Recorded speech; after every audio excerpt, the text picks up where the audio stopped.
So thank you all for coming today. We're going to have a discussion on the context of the practices and the teachings that we receive and why it is that we do them and how they fit into a particular sequence and so on. And maybe with this overview may help understand the different segments and so on.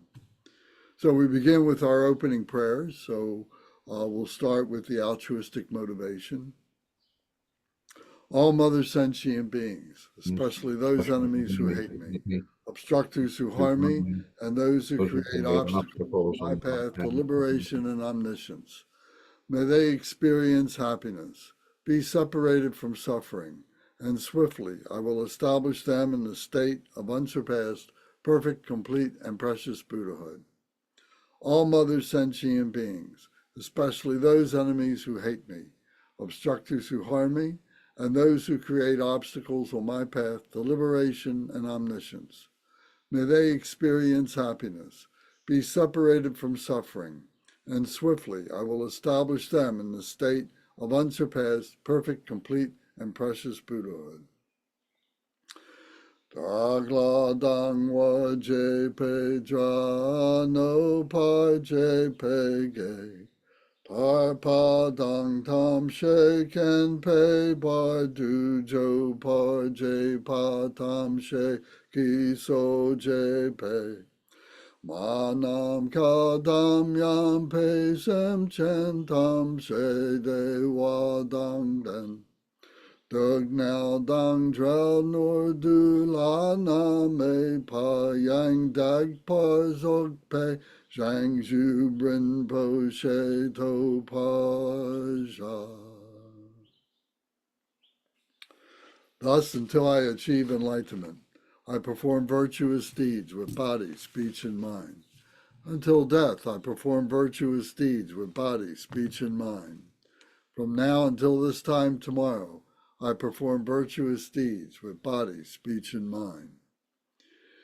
Te she du sang ma ge gi bar du lu na gi sam ge wa la ko.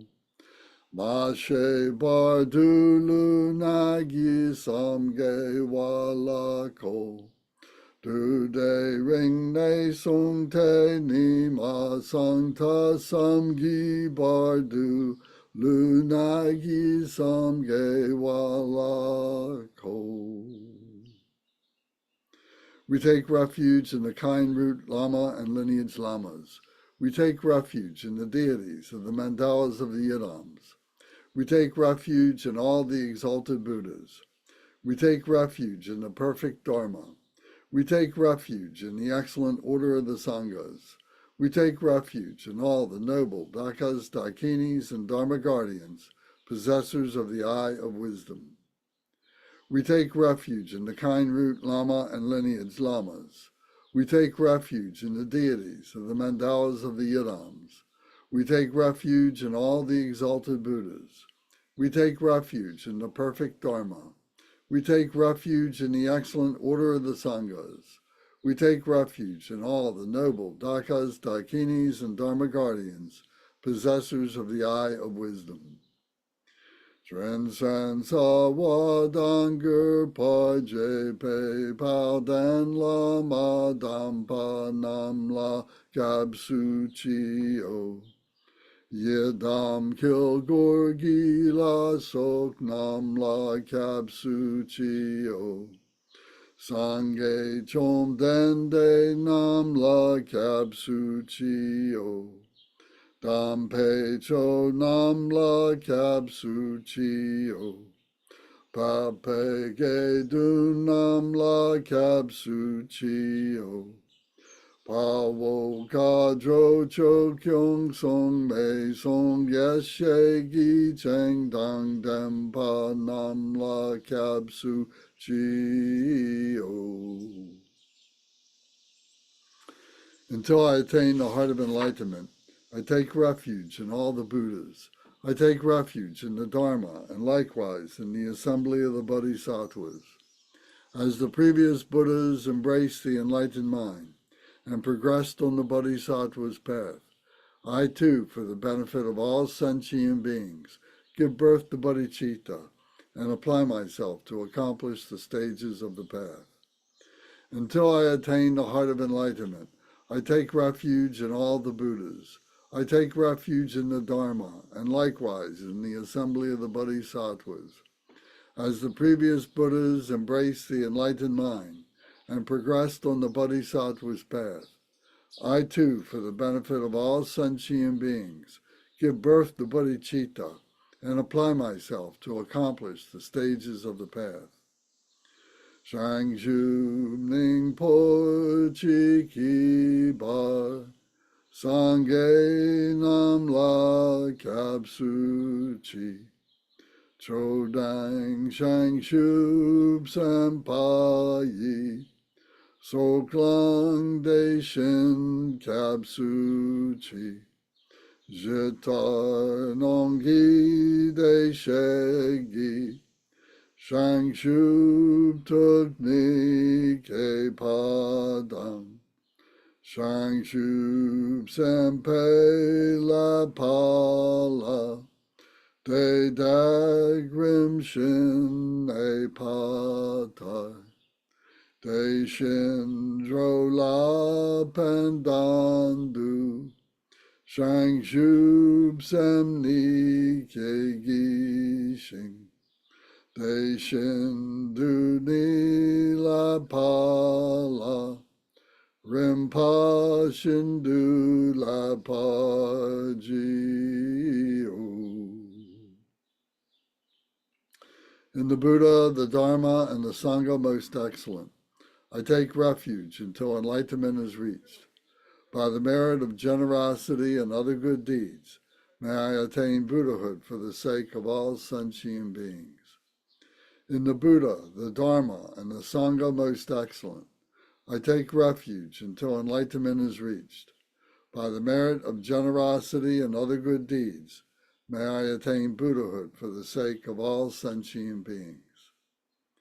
Sangye Chodang Soki Chonam La Zhangzhu Bardu Dagni Kapsu Chi Dagi Jin Soki Pe Sonam Gi Drola Penshir Sangye Ju Pa Sho.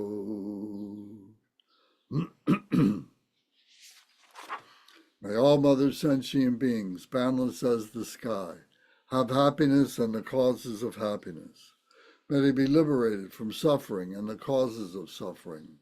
May they never be separated from the happiness that is free from sorrow. May they rest in equanimity, free from attachment and aversion. May all mother sentient beings, boundless as the sky, have happiness and the causes of happiness. May they be liberated from suffering and the causes of suffering. May they never be separated from the happiness that is free from sorrow. And may they rest in equanimity, free from attachment and aversion. Manam kadam yam pe sem chen tam she de wadang de we gurdang dem par jorchi. Dugnal dang dunal gi gudang dra war jorchi. Dugnal me pe de wadang mi dra war jorchi. They ring chak dang ni dang dra wei tang nam la ne pa jorchi. Om Vajrasattva Samaya, help to protect my vow, to purify myself. May you remain firm with me. Grant me the complete satisfaction. Grow with me. Be loving towards me. Grant me the attainments to master the powers beyond body and nature. Show me all the deeds of body, speech, and mind. Make my mind-heart good, virtuous, and auspicious.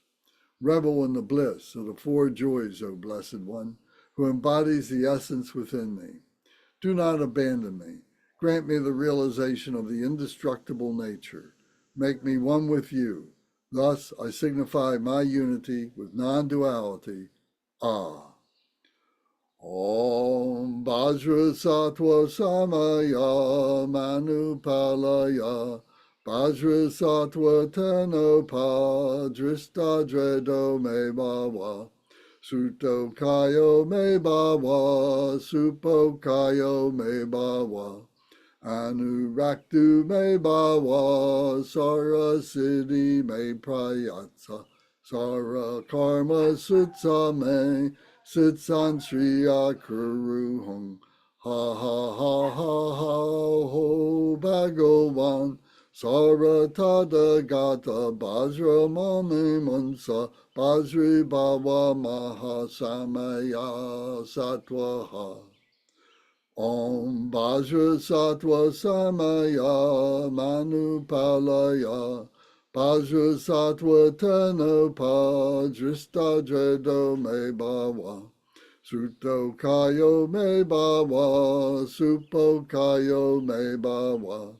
Anuraktu Me Bhava Sara Siddhi Me Prayatsa Sara Karma Sutsa Me Sitsan Shriya Kuru Hong Ha Ha Ha Ha Ha Ho Bhagavan Saratada Gata Bajra Mame Mansa Bajri Bhava Mahasamaya Satwaha Om Vajra Sattva Samaya Manupalaya Vajra Sattva Tenopa Drista Dredo Me Bhava Suto Kayo Me Bhava Supo Kayo Me Bhava Anuraktu Me Bhava Sara Siddhi Me Prayatsa Sara Karma Sutsa Me Sitsan Shriya Kuru Hong Ha Ha Ha Ha Ha Ho Bhagavan Saratada Gata Bajra Mame Mansa Bajri Bhava Mahasamaya Satwaha.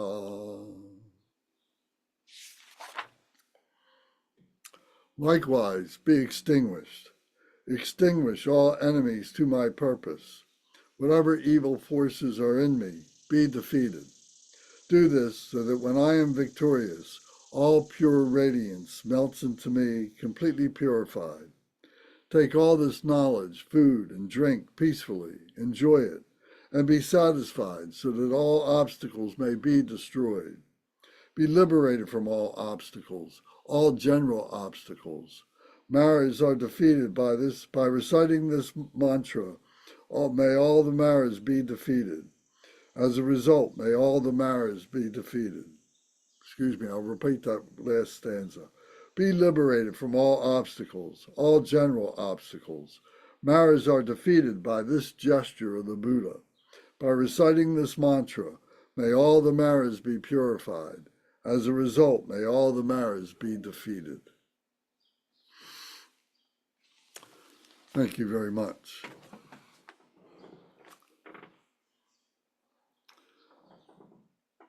So, why are we doing this? What is liberation? What is enlightenment?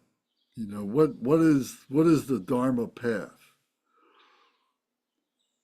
So we talk about that our goal is this liberation, is this peace of mind, this meditative mind, you know, and we identify it as Mahamudra.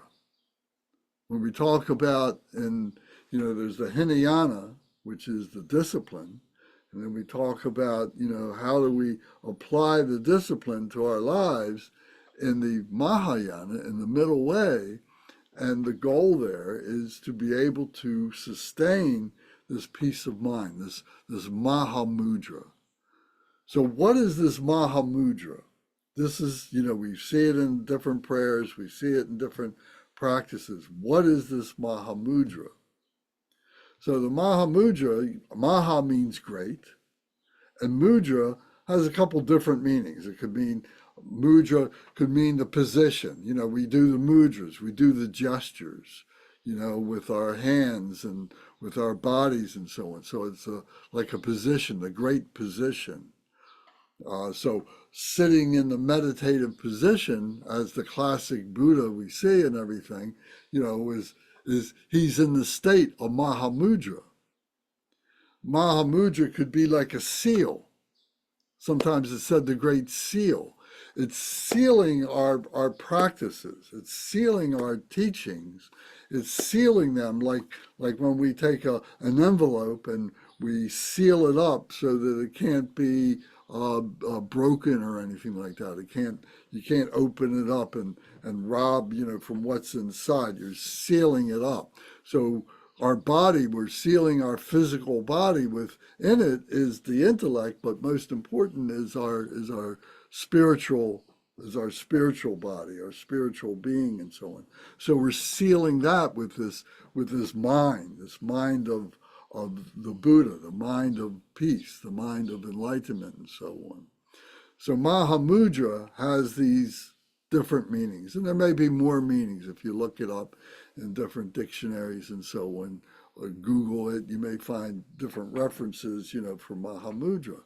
But generally, it's the mind of the enlightenment, the mind of the Buddha. And the Buddha is within ourselves. We are Buddha, but we're more often than that, we're Lance, or we're Gary, or we're Matthew, or we're Debbie, doing all the things that we do in this phenomenal world. But deeper within ourselves is our Buddha, is the Buddha that we all share. And that Buddha has this mind, which is Mahamudra. So how do we get to this mind? So through all these practices and so on, but all these practices are based upon the Five-Fold Path to Mahamudra. And you probably have seen that. You've heard us talk about it time and time again. Maybe you've written it down, some time ago. We haven't talked about it in a while. But right now it's worthwhile, as we talk about going around in the spiral, going around in circles, it's time to look at this again in the context of what we've been doing in the past year. So this Five-Fold Path of Mahamudra means that there is this direct way to be able to get to this peaceful mind of this Buddha nature that we have within ourselves. And there's 5 elements to this. It's a 5-fold path. So the first of the 5-fold path is the path of accumulation. So what are we accumulating? We're accumulating wisdom. We're accumulating compassion. We're accumulating joy. We're accumulating equanimity, our sense of all these things. What is wisdom? What is compassion? What is joy? What is equanimity? We're accumulating this. We have to intellectually, break it down so we understand. And then we're accumulating all this. And we know that these 4 things are the 4 vast, immeasurable qualities of bodhicitta. So bodhicitta is another way of saying that this is the active part of Mahamudra. Mahamudra is that mind, that mindset. And bodhicitta are the qualities of that Mahamudra. That we're engaging in wisdom, that we're engaging in compassion, that we're engaging in joy, we're engaging in equanimity. This is what we're accumulating. And then around that are a whole bunch of other things that, we're learning about. We're learning about the causes of our suffering. We're learning about, how it is that we cut through our suffering, how we stop our suffering, how our suffering manifests in the life, and all the different permutations of the suffering that we go through and so on, in order that we may be able to accumulate the wisdom and the compassion to be able to cut through that, the skillful means to be able to cut through that. So the wisdom is another way of saying loving kindness. If we have loving kindness that we can exude for ourselves and for the benefit of other people, we're doing it with wisdom. We're using wisdom. We're using a knowledge base, an experience base, to be able to identify what all this is and so on. So, and we're doing this out of loving kindness. Let me share this with you. Let me show you what I've learned and so on, this wisdom, this loving kindness. I do this because I love you. And then the compassion is when you don't have that within yourself, or somebody else that you meet doesn't have that, you may not, at that time, you may not be spilling all the stuff that all this wisdom at them all of a sudden, because they're going through great suffering, great confusion, and everything, but you're showing them compassion. You're just sitting down with them. You're just holding their hands, or just giving them a hug. You're just being with them. You're commiserating with their, misery. Not that you become miserable yourself, but you understand how it is that they got there and that they need to get out of it. And right now you're just showing them compassion. You're just showing them forgiveness.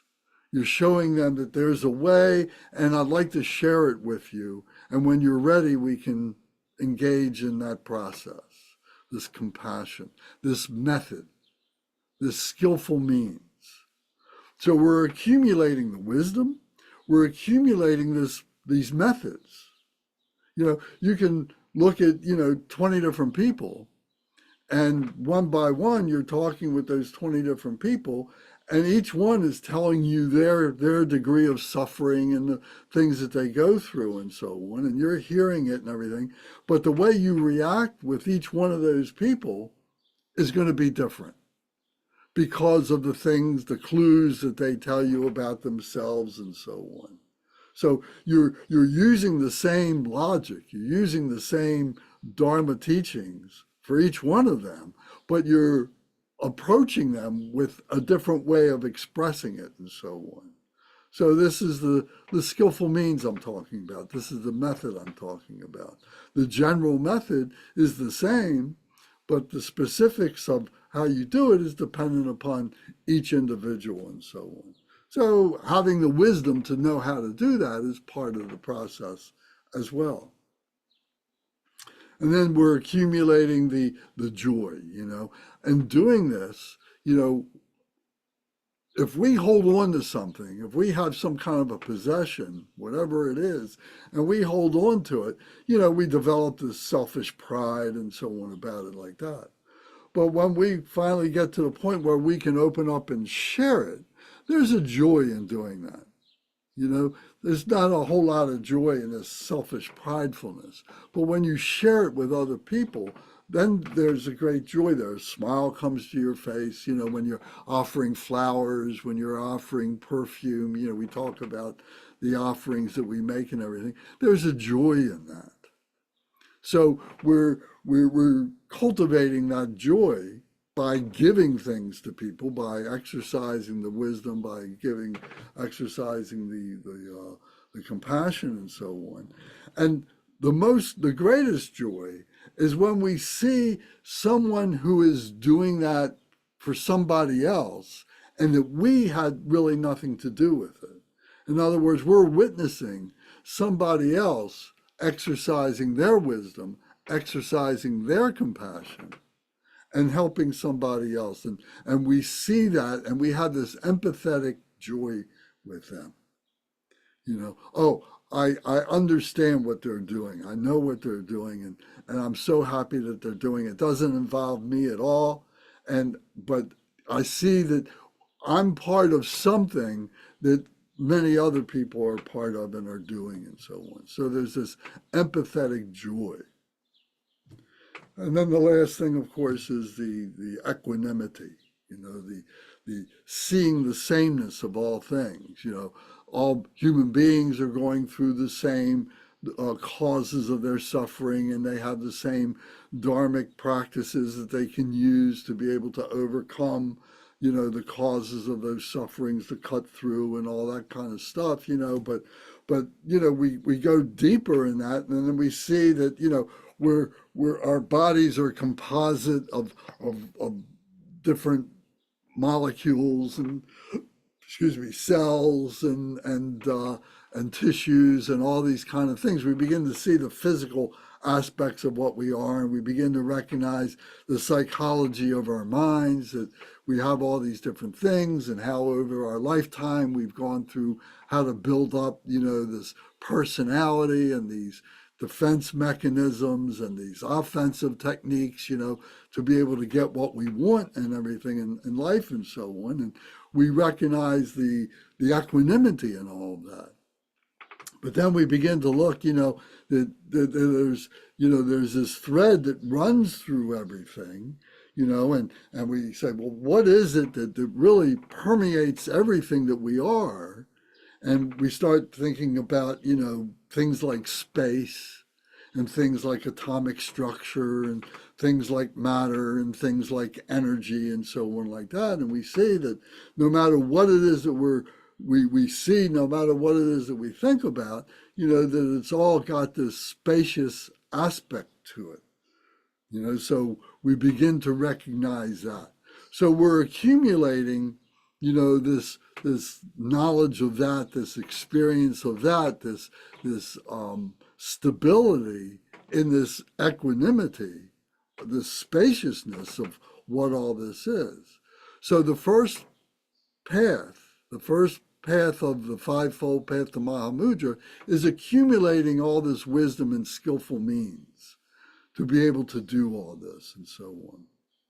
So to put it in terms of this book, we've got our opening prayers, which is creating our motivation, our intention for being able to accumulate this. And we're doing it for the benefit of other beings. We're, right in the first prayer, the altruistic motivation. We're doing this for the sake of other beings, and not just our family and friends, but for those who present the greatest problems for us and for themselves and for other people. Our enemies, literally, So we're doing it for their benefit and so on. So this is cutting through, the attachments that we have to selfishly think that we're so great and that we're on top of the mountain and everybody else is below us or something like that. We're looking at everybody as the same, through this bodhicitta. So we're developing this. And then we're actualizing it through the action bodhicitta. I'm going to do this every day, every moment.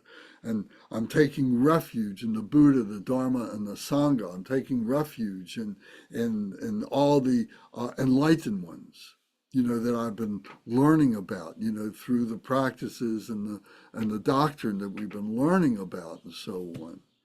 So I'm taking refuge in that, and I can identify the Buddha, the Dharma, the Sangha, and then I can identify the Dakas and Dakinis and Dharma guardians, the Dharma protectors, and recognize that they all have this eye of wisdom, and that all this is within me. So we're accumulating this, and we're taking refuge in this, and we're using this as, our motivation for our practice. So we're still, in the initial stage here.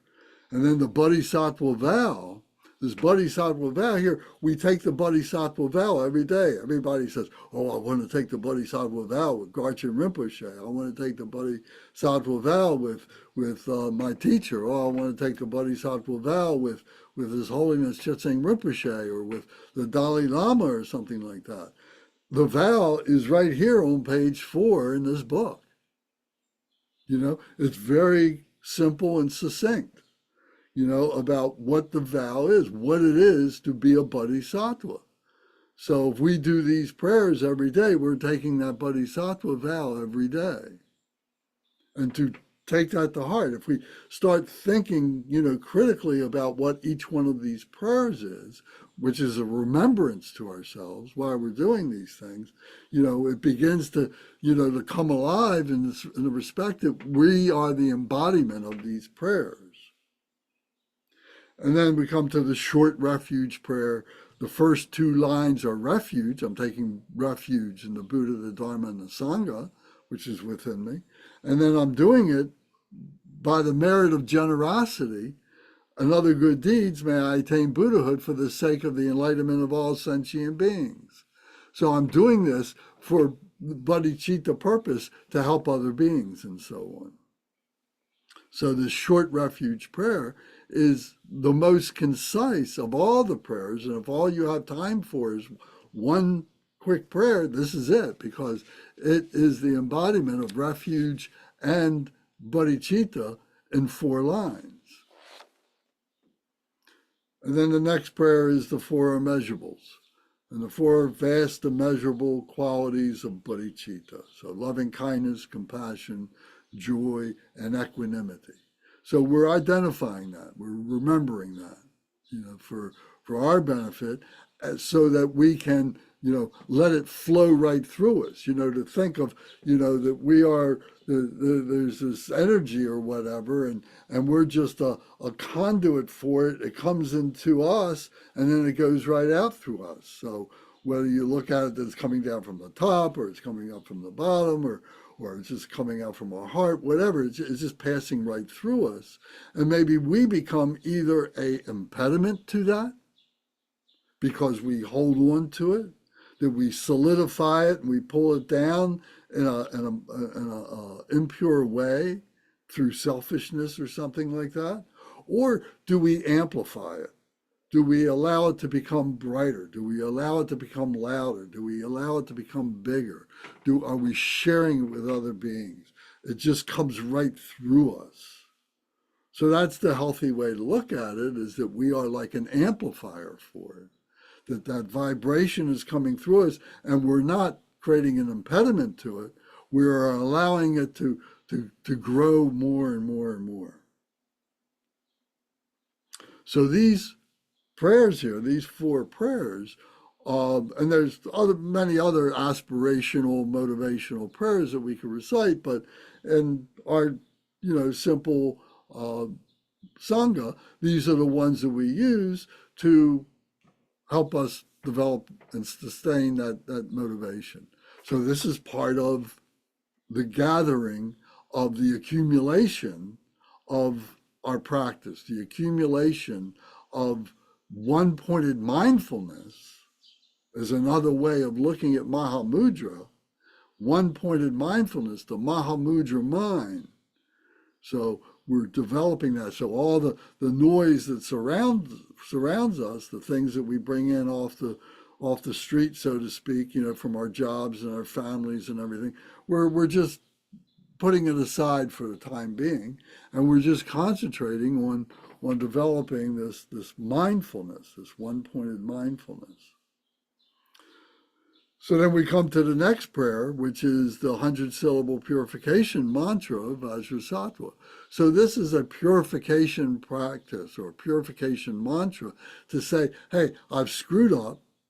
I know I've screwed up, and I'm recognizing why I screwed up, but I'm also recognizing I've got something within myself that can help me to purify, and I'm asking that to come and help me to sustain, this purity within myself. So I'm recognizing I'm impure, I'm cutting through the impurity, and I'm using the practice to maintain that purity once I've cut through the causes of it and so on. All this is right involved in this 100-syllable mantra. So it's so important to know it in the English and our meaning, what it is and so on. And of course, we recite these things in the Tibetan or in the Sanskrit as a means to be able to connect with our teachers from Tibet, or India, but more important is the connection with the Buddha himself the historical Buddha and all the subsequent teachers and practitioners that have come all these many, many years since then who have done these prayers, recited these in the Tibetan or in the Sanskrit language. And there's a vibration to it.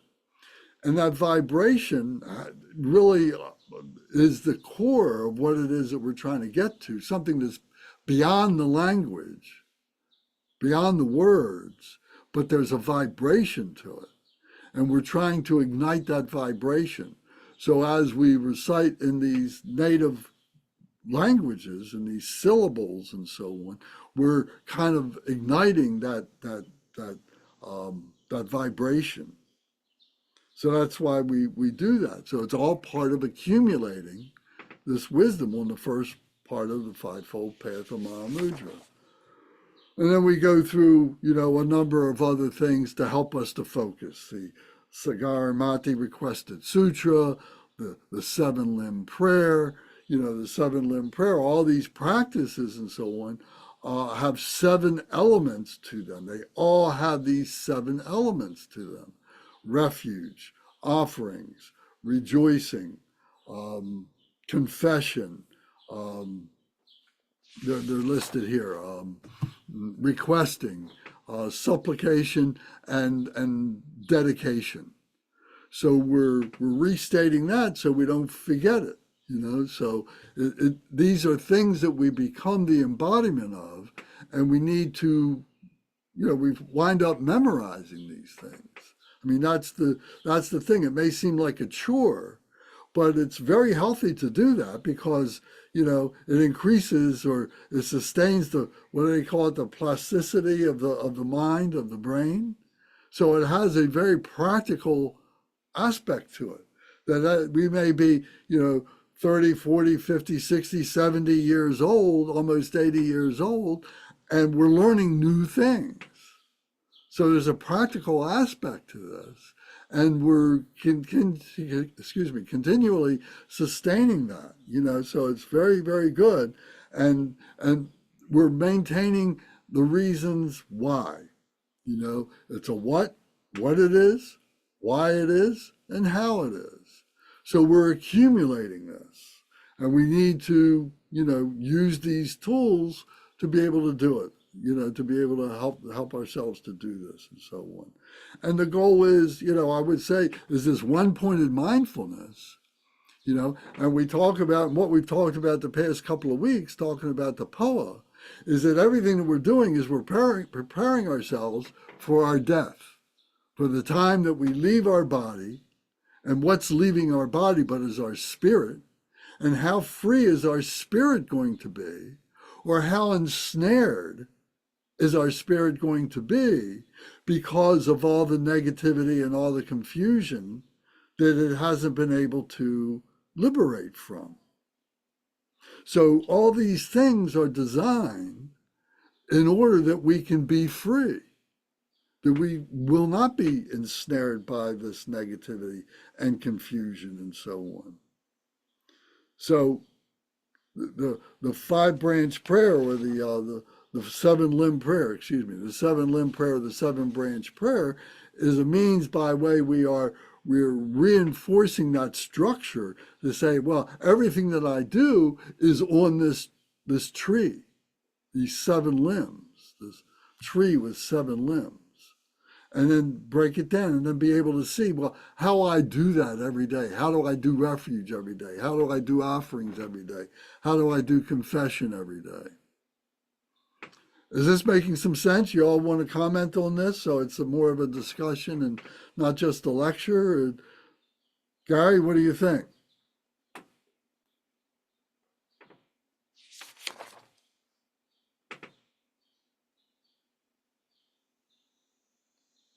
Well, I've been listening to you discuss all this, and I've been looking through it, looking through things earlier,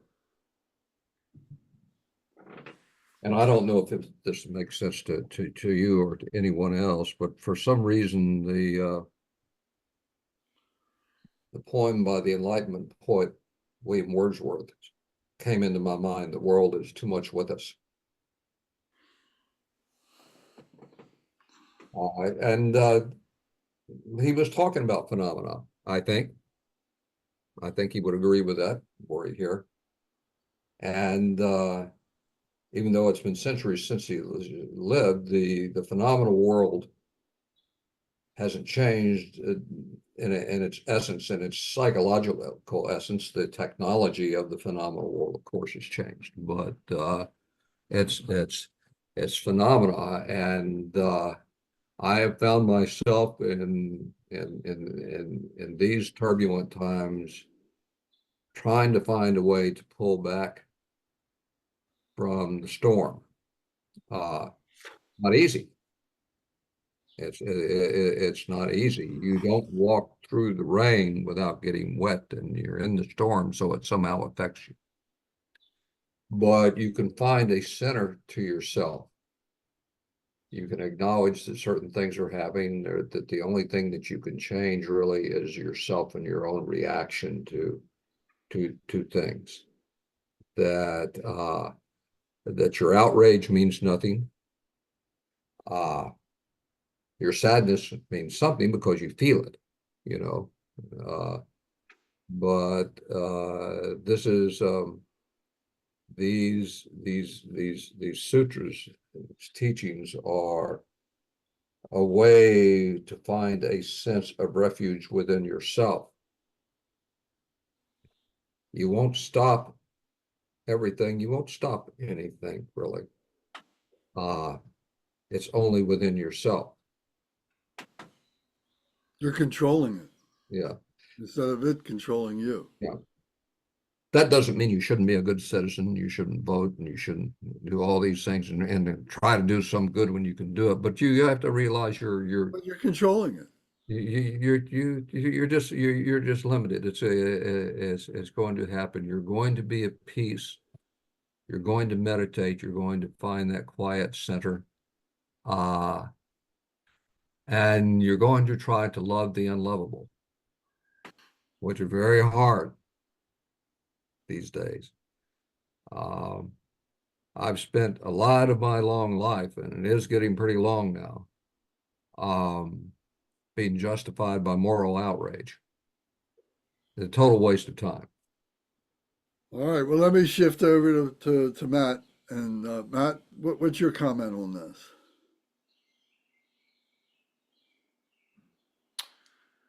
Um, I don't know. I don't have a ton to add. Everything Gary you were saying was really speaking to me. I guess for me, the more internally things are shifted towards a sense of care and concern for others, the more at peace I feel. To me, that's one consistent experience, and it's amazing how um, difficult that can be at times to not how strong other patterns can be, or other patterns within my psyche or um, mind and body. But yeah, I guess that's what's making me think of with the path of accumulation, and these four qualities of bodhicitta, that when I can feel them in a visceral way in my life, things are just much more at ease and happy. So when things start getting intense, things around us and everything, is that the thing that sustains us, doing for others, or is that the first thing to go? To say, oh, I can't bother with other people. I got to take care of myself first. I think for me, both of those things. I think it's the thing that sustains us. But for me, I don't. I'm sure this isn't completely unique to me, but something I definitely notice in my own psyche is that when I am starting to slip, or I'm starting to get overly stressed or depressed or something, that a lot of times that can start to slip away from me, and I get very self-focused, and it becomes this kind of kind of feedback loop or something, that it becomes harder when I start to get off, or depressed some, my practice starts to weaken or slip some at the times when, probably the opposite is needed. So that's um, something I notice within myself that I'm, trying to correct. The subtlety of this is that you can push it off, and nobody's going to be pushing it at you.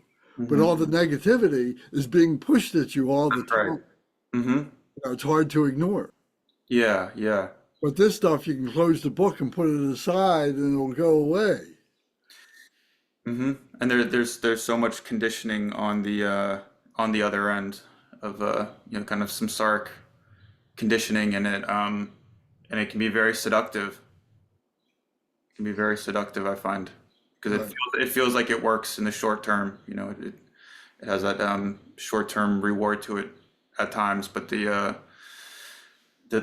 seed of the suffering is present in it from the beginning, and yeah.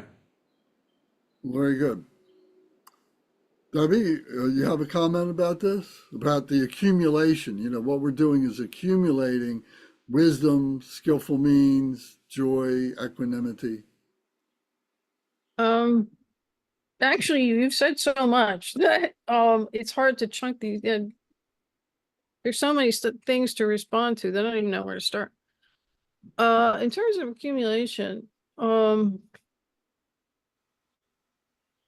one thing I do want to say to Gary and Matt is you see it a lot, merit. So that very complex thing that Lance described in terms of the word, the technical term, it's very often merit in our prayers and our practices.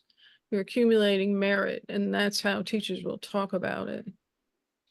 And that's what that means. So the components of it are, first of all, you have to confront, manage, deal with your own karma, the karma of the past lives, everything that brought you here that's negative as well as positive, but we were really worried about the negative. And as you go through life, we're not bodhisattvas, we're always accumulating karma, good, bad, or neutral. And you're trying to get a handle on that, right? So, from however long you've been that mind that is now sitting in your body, and then forward, you're taking control. In Theravada, they have this really long time scale, right? So enlightenment is something that takes millennia. It takes forever. In Mahayana and Vajrayana, the point is to take control of it now. We have teachers like Milarepa that we look at as success stories of, that's actually real. You can completely take charge of your life and get as close as you possibly can in this lifetime, to enlightenment, to that bodhisattva state. It's possible. And that's why accumulation is so important, because you're dealing with, you're taking responsibility and you're dealing with all of your everything that obscures the path, right? And we're on this path because, having a body and living in the physical universe is kind of good, but it's also making us unhappy. If everything that we were born with and everything that you get from your culture were satisfactory, then there would be no suffering. But there's a lot of suffering. Our unhappiness is because we're in this short-term body and we have to eat other living things to survive, and we are born of a violent species. And so the tools that we were born with and what we got in culture are not enough for that happiness, that real happiness, that real liberation. So that's why we're in this project. And that's why accumulation is so important. And that's why you see it talked about a lot in the philosophy, in the practices, in the Four Noble Truths. It's kind of everywhere. And then it comes back to merit. And, you know, this is what we say at our dedication. That's why we have a dedication.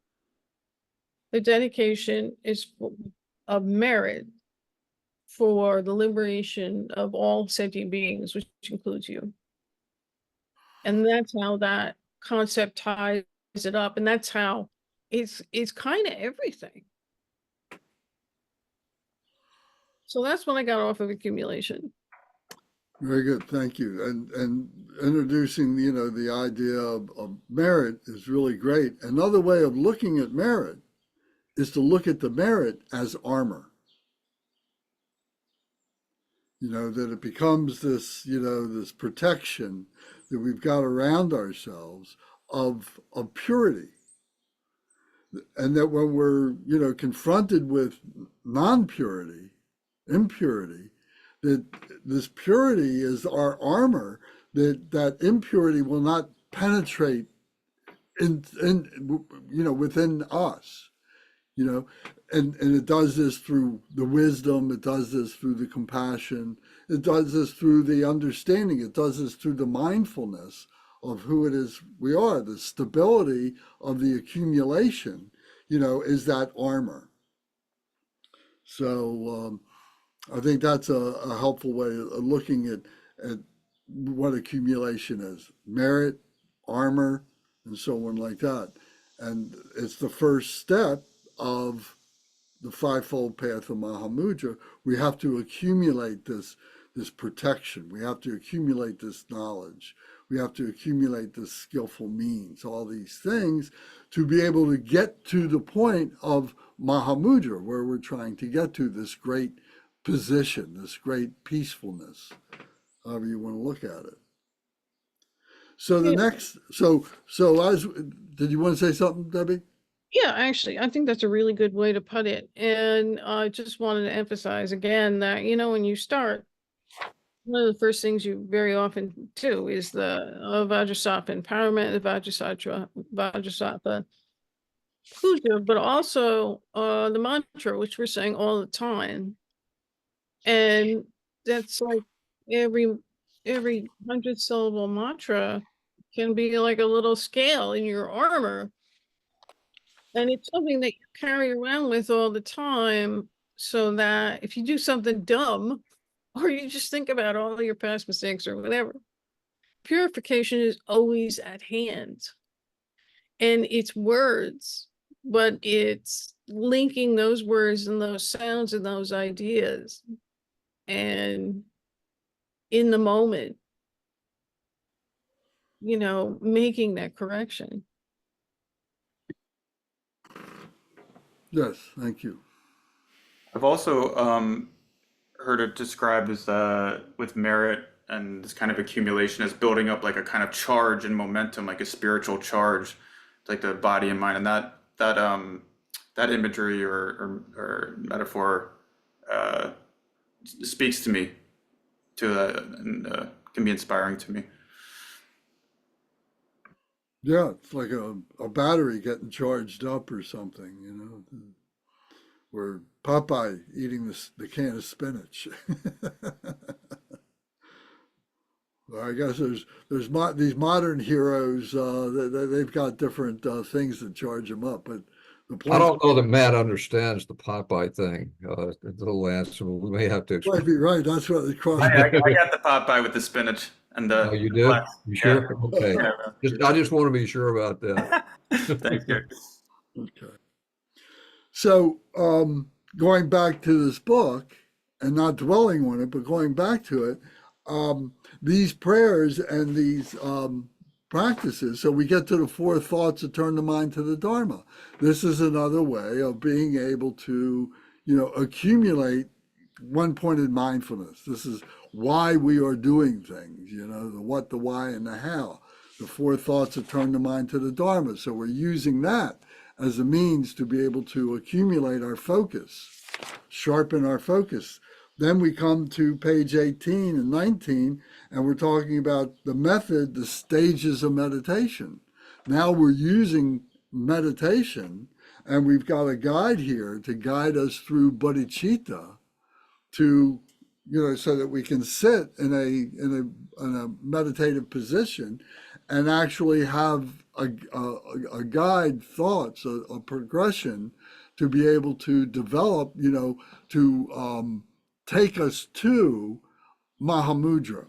If we're doing this, it can lead right to Mahamudra, that this contemplation leads to Mahamudra, leads to the meditation of that peacefulness and so on. So it can come at any time by doing this. It may not come, but the more that we do it, the more it will come and the easier it will come. So following this is all part of developing that mindfulness, that one-pointed mindfulness. And then we go to the next pages. Here's page 20, it's showing meditation, and then it talks about shamatha, calm abiding meditation. So it's talking about what meditation is. You go to page 22 and 23, and it's an illustration of what shamatha meditation is and the process. And we can see the illustration on page 22 and on page 23 are the explanations that go along with that illustration and so on. So we've got these tools to help us to focus. And then we come to Vipassana insight meditation on page 25, and here are just some key words, mnemonics to help launch us from this shamatha, calm abiding, into this insight meditation of really deepening our point of view into what we are as human beings, what our mind is, etc. So all this is all part of the accumulation part. Then there's some more guide stuff here on page 26. There's the Four Noble Truths, and there's the three Buddha precepts, and the 10 virtues and non-virtues, and the Heart Sutra. And so this is all part of accumulation, all this stuff here. And then we come to page 32, which is a purification practice, the Om Ahom purification practice. We haven't done this in quite a while, but when we did this, everybody, said, wow, this is really a great practice to do, because we go through and we're reciting the mantra Om Ahom and have this light visualization from the three centers of our body and so on, and how powerful this is. It's all part of accumulating one-pointed mindfulness, bringing all this energy together, one-pointed mindfulness. So that's all part of the first fold, the first of the Five-Fold Path of Mahamudra. So the second part is really what the trigger for this conversation was about, because Matt and I were talking about, well, how does the Deity Yoga, and how do I know what Deity Yoga to use? So Deity Yoga is the second part of the Five-Fold Path of Mahamudra. It is the application of the accumulation. We take the accumulation of this one-pointed mindfulness, and now we apply it to the transcendence of our human nature, to that of our Buddha nature. And the Deity Yoga are the examples of what that is. And there's all these different Buddhas and Bodhisattvas, all these different holy enlightened beings that are displays of that accumulation, of that insight. So another, the illustration we always use is that our true nature is a diamond, and the diamond's in our heart center. The diamond itself is made up of bodhicitta. That's what it's composed of, is bodhicitta. And then there's all these different facets of the diamond. And the facets represent these different activities of the bodhicitta. how does this bodhicitta manifest? How does it act? What does it do? So each one of these is a Buddha or a bodhisattva, a holy enlightened being that is actualizing that accumulation of bodhicitta from the first from the first path. The second path is the path of application, applying that now to everyday life, applying that to our lives, to seeing ourselves as Shenreze, seeing ourselves as Manjushri, seeing ourselves as Vajrapani, seeing ourselves as Medicine Buddha, and so on, all these different deities. And this is what the sadhanas are designed to be able to help us to intellectualize what that is. So there's a visualization, these are anthropomorphic visualizations, that we're taking this very subtle, rare energy, if you will, and we're giving it a form that our puny minds, our intellectual minds can wrap around. But it's coming from our heart center and saying, well, what is it to be compassionate? Well, we look at Shenreze or Avalokiteshvara and say, well, here's all the activity, here's what they do. And we can read about them, we can hear stories about them, we can do the sadhana about them, we can build up this deity within ourselves, and we take on the position, we hold the implements in our hands of those deities, and we can feel that transfer of power coming into us. And we become the embodiment of those. So how do we decide which ones we want to do? Well, that's a fair question. And we've got, some sadhanas that we've done, and you find the one that resonates with you. So we've got 5 or 6 or 7 that we've done over the past couple of years that are peaceful deities. And that's where we start, with the peaceful deities. And you do the sadhanas, you try them, and you say, oh, this one really resonates with me. This is the one that I need to work on. This is the one that is easy for me. Let me perfect that. Let me master that. Let me be Manjushri or whatever it is. And then when I feel comfortable with that, then I'll move over to Shenreze, or I'll move over to Medicine Buddha, to another one. We haven't forsaken the first ones, but we're just going and doing another one now, and so on. And we begin to recognize the commonality between all of these, which of course is the indestructible diamond, the bodhicitta.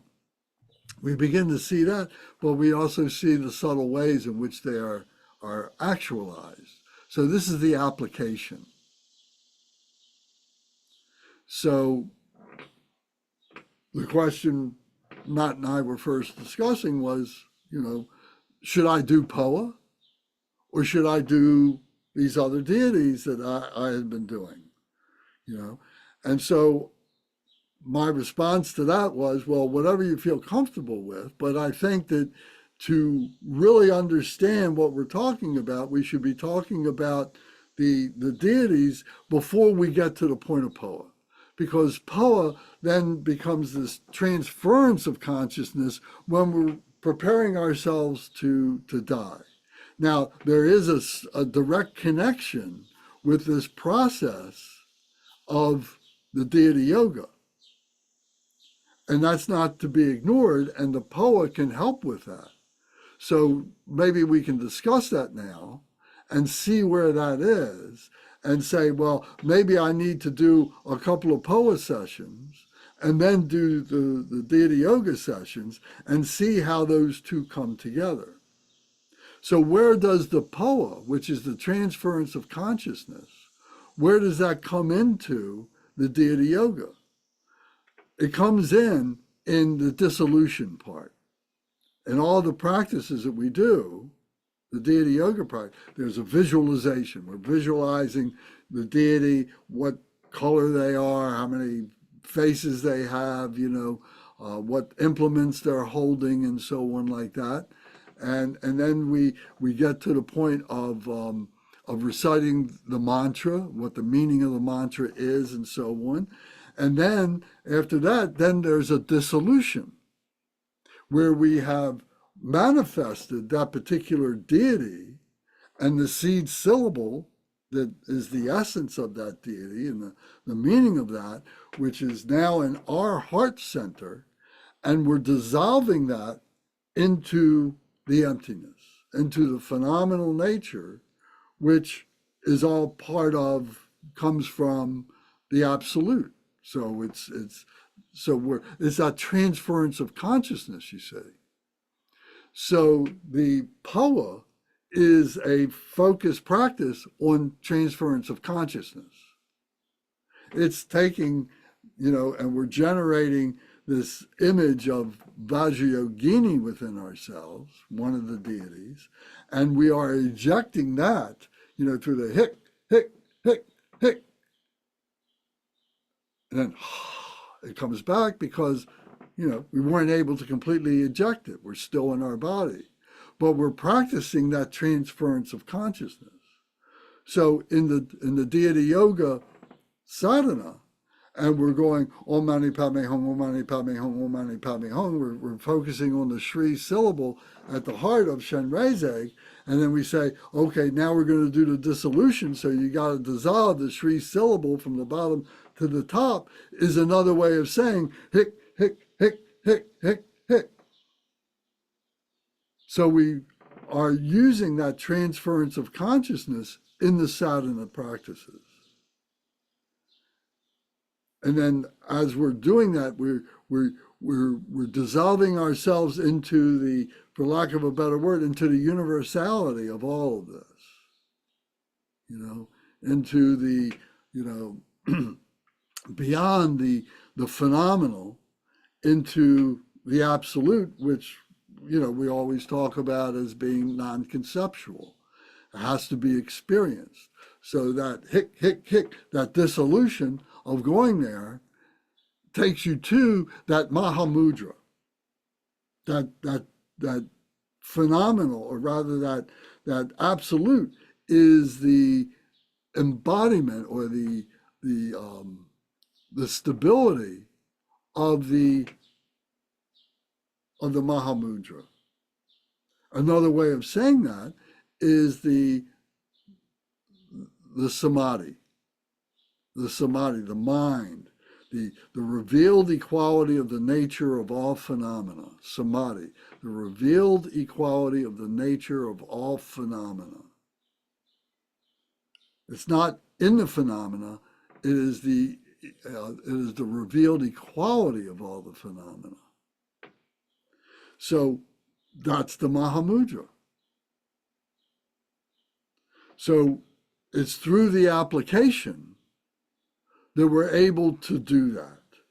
That's what we're doing. And then when we get up off the cushion, to whatever degree we've been able to attain that, now we are taking that with us and we start using that in our everyday encounters with our jobs and people and our families and all the things that we do and so on, that we begin to take on those characteristics of that particular deity, whether it's Shenrezig or it's Manjushri or it's Medicine Buddha, whatever. We start thinking that we are behaving in those terms, in those ways and so on.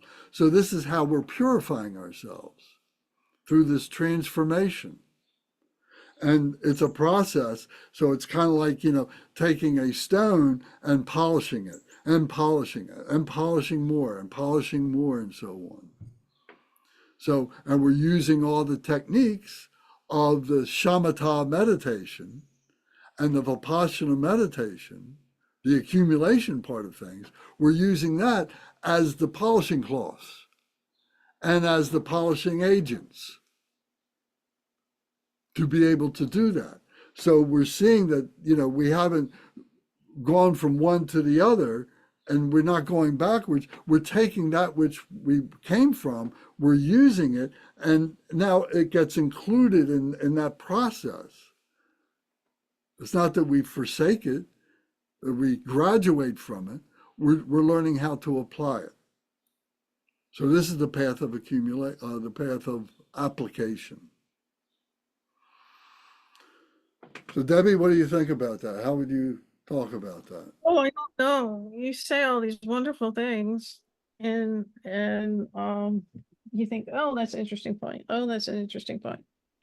And at the end, I'm like, no, you got it. Yeah, it does take a while to get used to deity yoga, just because it's something not in our culture. And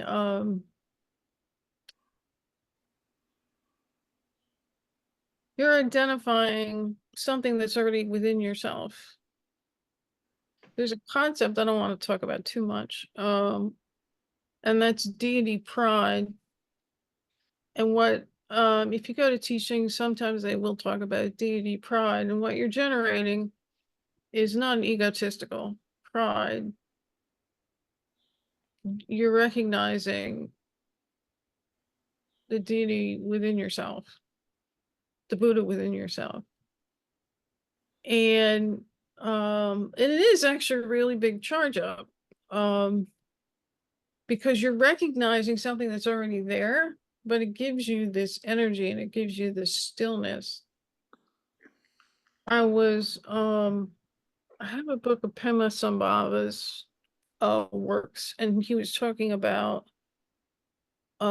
doing a practice, and he said, okay, first generate deity pride. And I thought that was interesting because we don't start with him. But that's it. It's this, in the accumulation, as you're starting the meditative practice, you're generating emptiness, you're shedding your outward way of thinking about things. And as you're stepping through it, and then as you visualize the deity, it's inside and out, right? You're a human being, but when you are practicing the deity, you're hollow. Your insides are gone. You're like a shell, this luminous shell. And that is the quality of the deity. So if it's compassion or wisdom, that's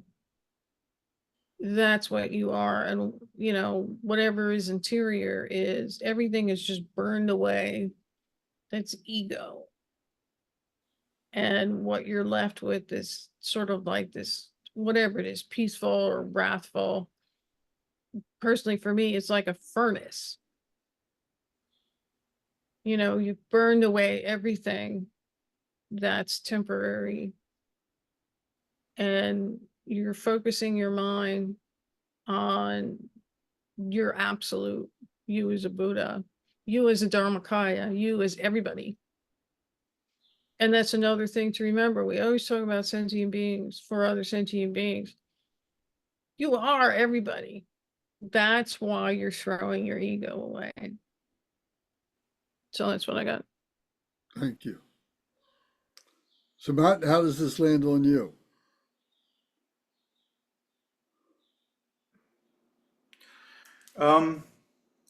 Yeah, I think it's wonderful. I mean, and to Debbie's point that that kind of divine pride, deity pride, as you're talking about it, I think that's a very powerful aspect of the practice, or tool to be using, and I think something that is potentially really applicable to our culture specifically. And I know as my work as a therapist, it's um, it's amazing how consistent it is. Now, obviously, people are coming into therapy because there's something difficult that they're dealing with, but I think even beyond that, um, but how the degree to which people are walking around feeling like there's something fundamentally wrong with me, and I'm not good enough, and I'm not enough in all of these ways. So I think that that idea of the divine pride or the deity pride is a really powerful one. Um, yeah, and gives a lot of confidence in the practice, and then and going out into samsara, if I was going to solidify samsara, make it a physical thing, um, and being able to fearlessly kind of practice the compassion and the spiritual values and principles and embody that.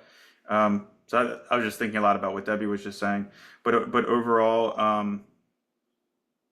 yeah, and I noticed myself overall, or over time rather, becoming more comfortable and more resonant with the deity forms. That at first is just, a while back, it's just they're so foreign, culturally foreign, but over time, kind of feeling more resonance with them and more comfort and attraction to. How about the tools, the implements that they are holding? How has that been helpful to you in any way? Um, can you say a little bit more about your question? Just want to make sure I understand it. Well, I take Chenrezig, for instance. Hmm. Chenrezig in his right hand is holding the mala beads. Hmm. In his left hand, he's holding a lotus flower. Do you think about, well, what does the mala beads mean? And what does the lotus flower, what does that mean? Where in Manjushri, he's holding a flaming sword over his head. And in the other hand, he's holding a lotus flower with a book at his left ear. What does that mean? So, in other words, not thinking so much about the appearance of the deity, but what the implements they have, what tools are they using in order to be able to actualize their wisdom and skillful means. What are those tools? Yeah, yeah, and it's been helpful for me to incorporate that the understanding of the deities as these kind of archetypes of these qualities of our Buddha nature, and kind of like mnemonic devices as well, which I think there's a lot of intention in the imagery of these like visualized kind of mnemonic devices to be reminding us of these uh, of these different qualities and of the teachings of the Buddha. Yeah, I don't know if how directly that answers your question or No, not. that's exactly it. And then the colors, the body colors that they have and so on like that, those are all part of the mnemonics. You just see the color yellow and all of a sudden you have this view of what that means, or the color red and what that means and so on like that. So yes. And all that's based upon the accumulation of knowledge, the wisdom part that was in the first part. The first part of the Five-Fold Path.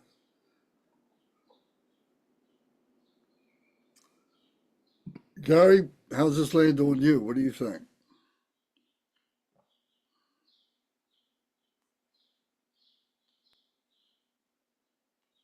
The deities are reflecting forces that are within ourselves.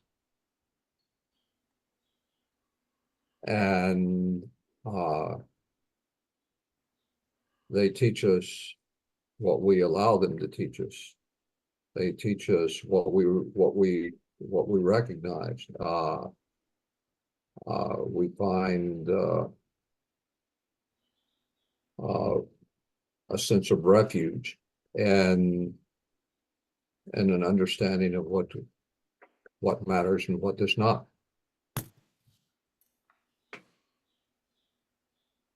The deities are like looking into a mirror.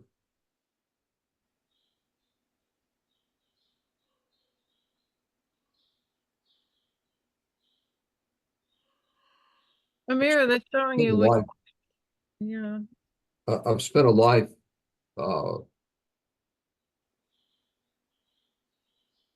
like many others,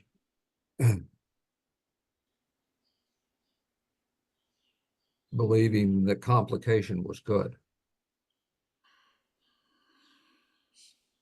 But it's not that complicated, really. Not by any means that I have it all figured out.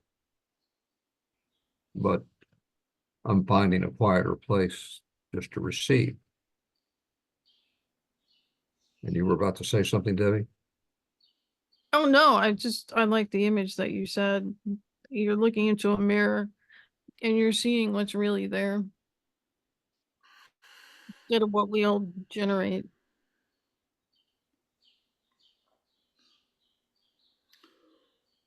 You know, one expression that I've used a number of times is that we're giving our ego a job to do. You know, our ego has been, you know, running things for a long time, and we've kind of like been chasing it, you know, trying to keep up with it, um, and now we're at a point where, you know, we have to control the ego. We can't annihilate the ego. We want to control the ego by giving it a job to do. So I'll give it a job as Shenrezig. I'll give it a job as Manjushri. I'll give it a job as Medicine Buddha, whatever, you know, as best as subtly as I can, and not developing, you know, this egocentric pridefulness about it, but this deity pride of this subtlety of knowing that, you know, I'm doing something that is pure, something that is good, something that is helpful to other beings, something that is not, you know, selfish to me or something like that. And being very mindful of that, being very mindful of that, developing that deity pride.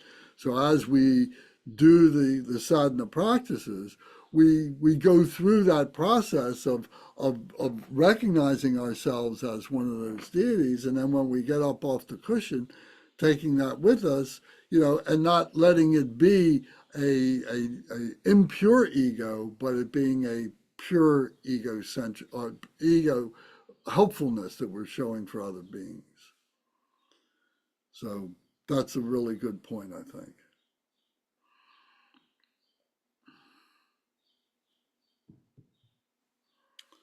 So these are the first two, was the path of accumulation and then the path of application. So next we're going to come to the path of insight, which is the Guru Yoga. And then after that, we're going to come to the meditation and the final part. So why don't we take a short break and come back and continue this conversation. Is this being helpful? Is this interesting? This is a really good idea. Yeah, for sure. Okay, good. Thank you. All right, so I've got, it's 10:24. Why don't we come back at quarter of? We'll take a 25-minute break here, or 20-minute break, whatever that is. Well, thank you all very much for coming back. And does anybody have any comments or questions about anything that we've talked about thus far before we begin the next part?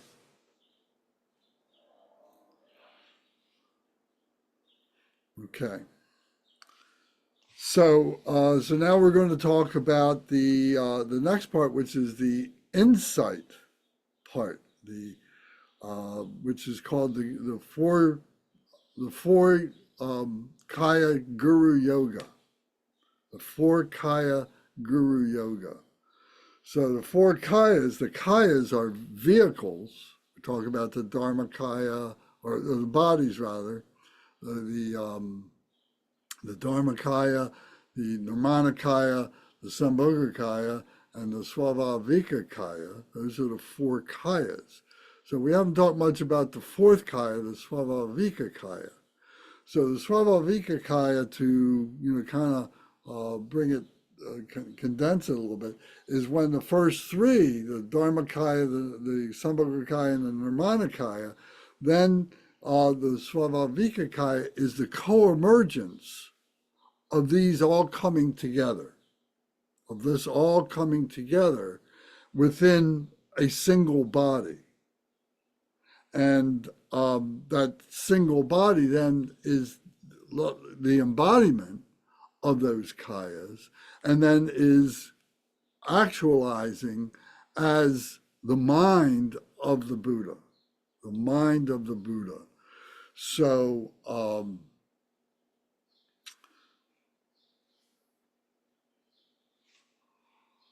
so the insights that come out of that. So we talk about that there is the guru. The guru, who is our root teacher. The guru who is the Nirmanakaya. The guru who is the one who is giving us all the instructions and is pointing to the Sambhogakaya as symbols of what all, the Dharma is, the spirituality is, and so on. So the Sambhogakaya is the intellectualization, the symbolization of the Dharmakaya. The Nirmanakaya is like the instrument or the agent that is being able to communicate that. So in this case, it's a human being or some form being that is able to show us, ordinary beings, what is going on in this spiritual world that, we wouldn't be normally recognizing.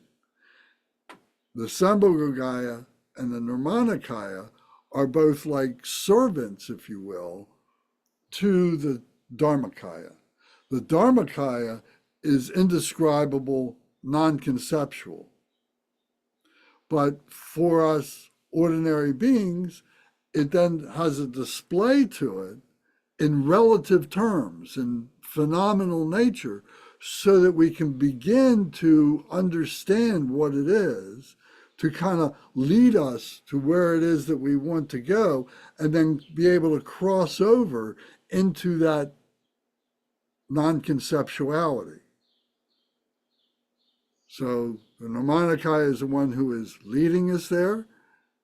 The Sambhogakaya is what visualizations, what symbols are there to help us to understand the intellectualization of it. And then the Dharmakaya is the totality of all that. The Svabhavikakaya now is all that coming together. So there are those who are Nirmanakaya, the lineage lamas, the teachers, the books that we read, all these different things are examples of an external guru, an external teacher, an external lama, something that is outside of us, but is part of this phenomenal nature that is presenting all this to us. And we're processing it and so on. What we find is through the Svavikakaya, through this four kaya yoga, guru yoga, through this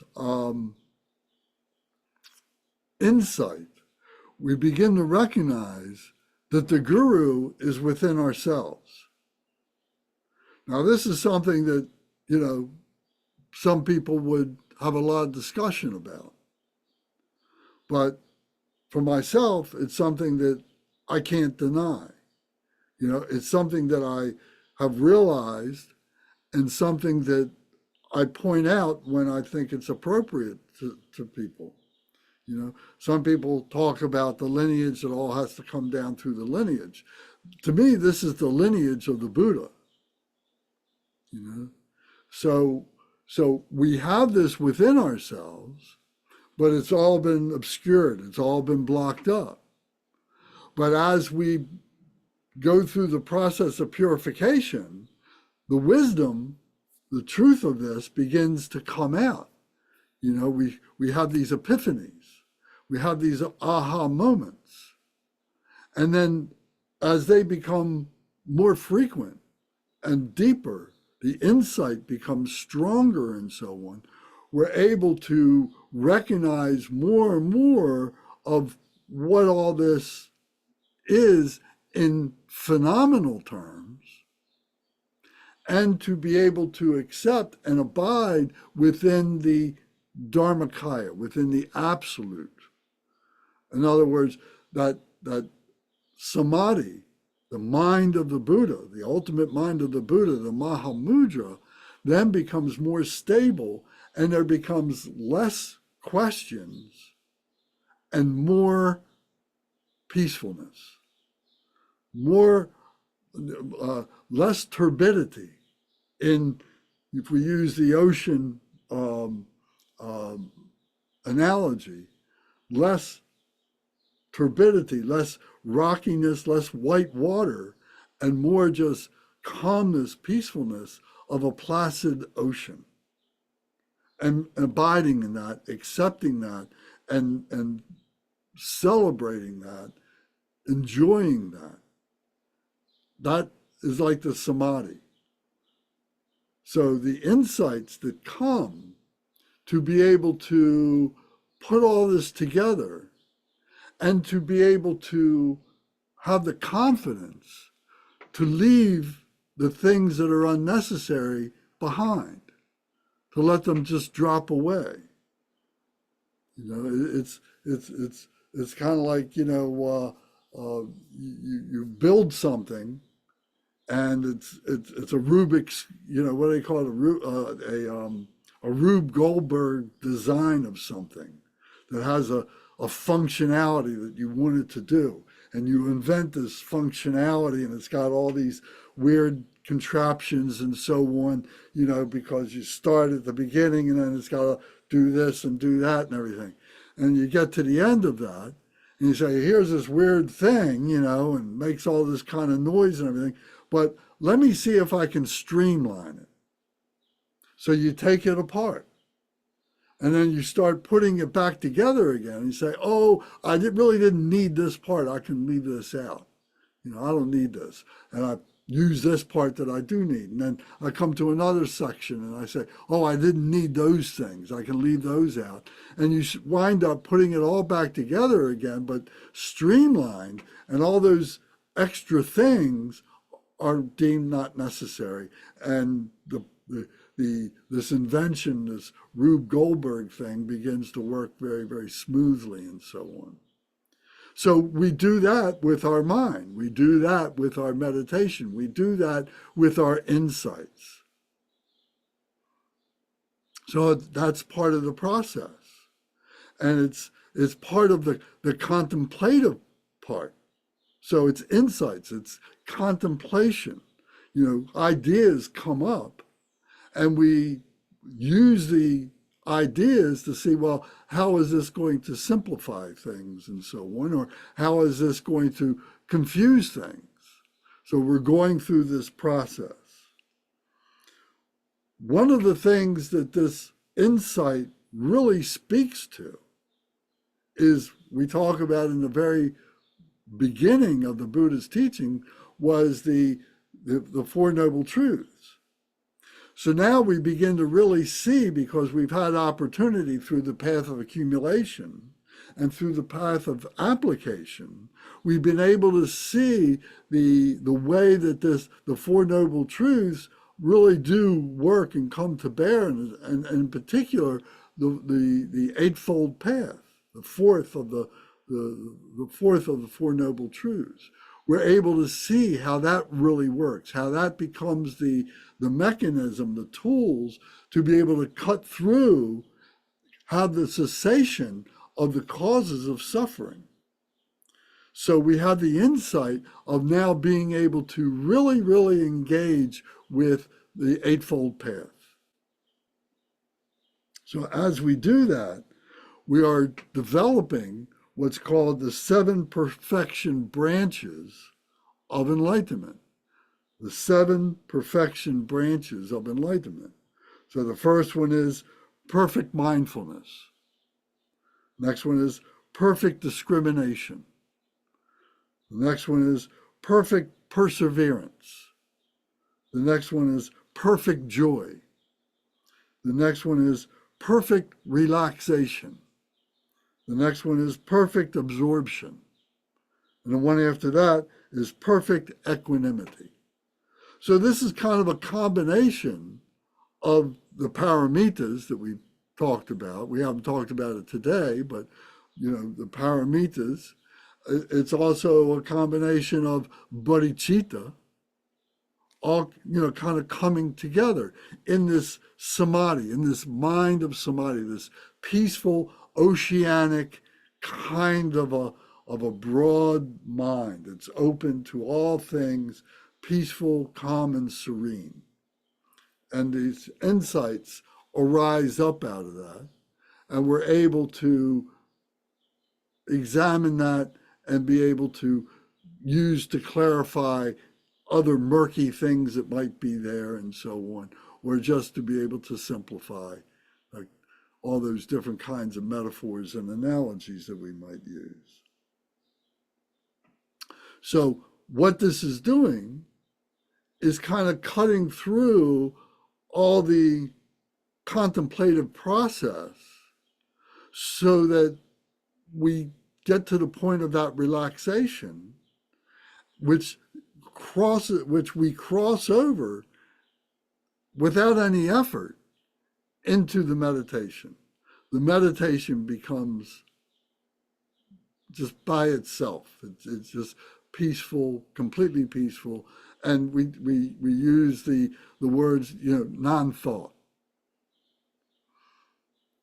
So before we get to that part, let's stay with this insight and talk a little bit about that.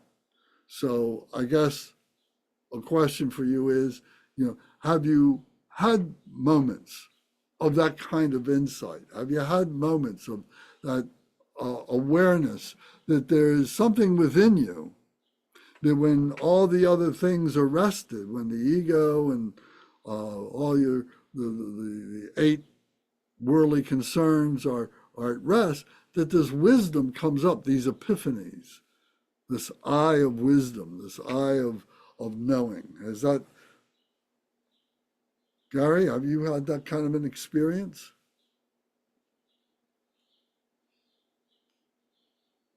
Yes, when the storm of the mind subsides, you can really hear the wisdom that is within you and the wisdom that is coming to you. When your mind is beset by thoughts, which is a general condition in the world, is one that we're raised with. I certainly was. I think most people are. And we're thinking, where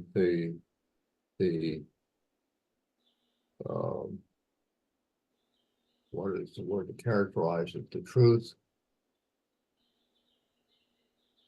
the wisdom doesn't have the opportunity to become apparent to us because we're beset by thoughts.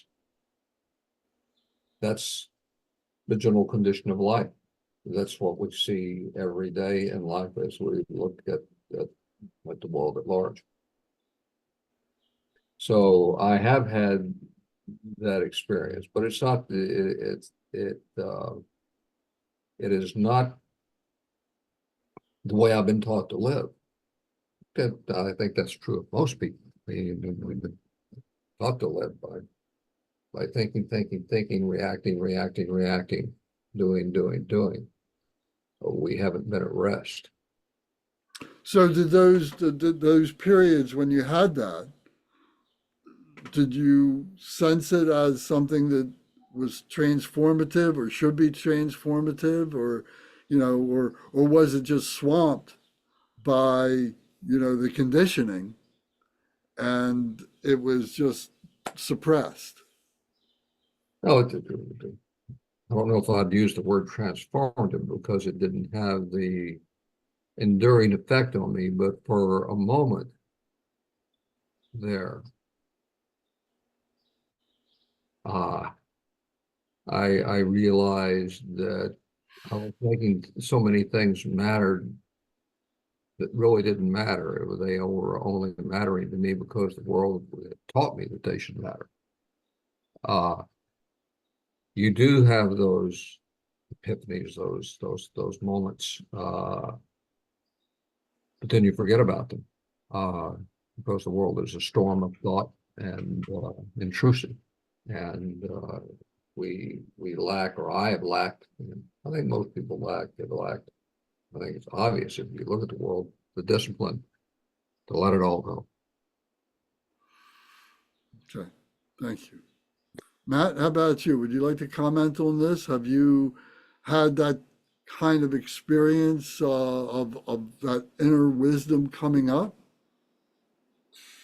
Yeah, I've certainly had experiences like that, and what Gary was pointing to of when or had said when the storm subsides, that phrase really resonates with me, because that has been my experience of times when that wisdom has arisen, or I've had some kind of experiences that felt beyond my normal kind of ego mode of being, and it's very much in those experiences for me felt like of that quality of something, a kind of tumult or something subsiding within me, and then the other thing already being there rather than something that's being created or manufactured or something like that. It's more of a subsiding of something that's obscuring something that's already there. That was kind of the experiences of it that I have had, and in a way where yeah, there's just been a lot of peace and a lot of feeling, a feeling of not being separate from the world, kind of more of a non-dual type of experience, something like that. Out of curiosity, were these things that you had, years ago or recently? Um, I guess both.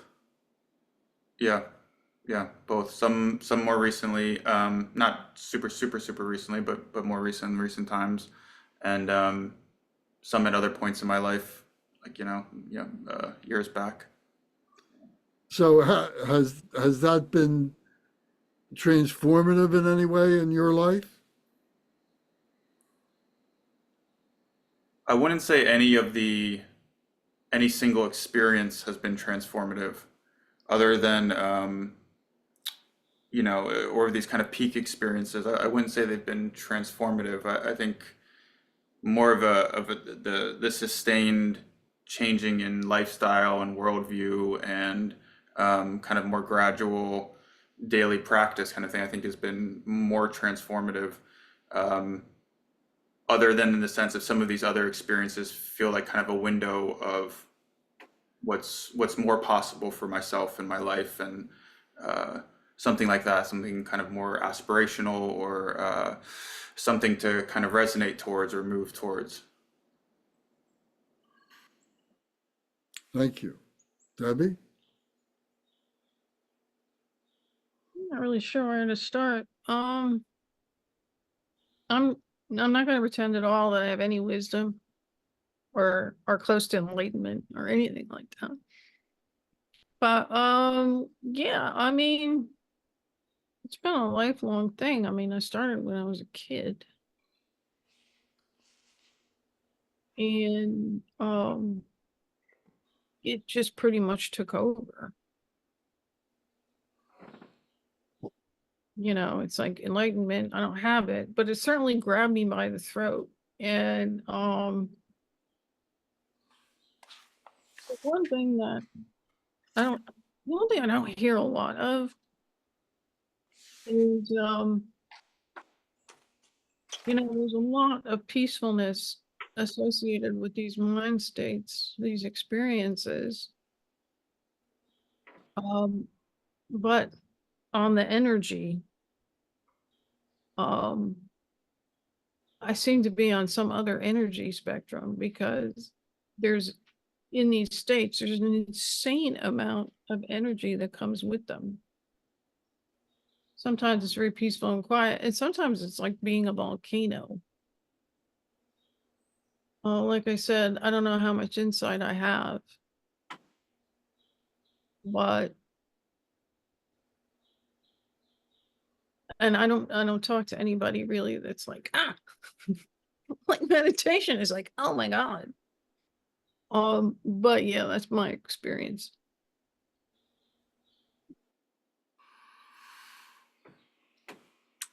Okay.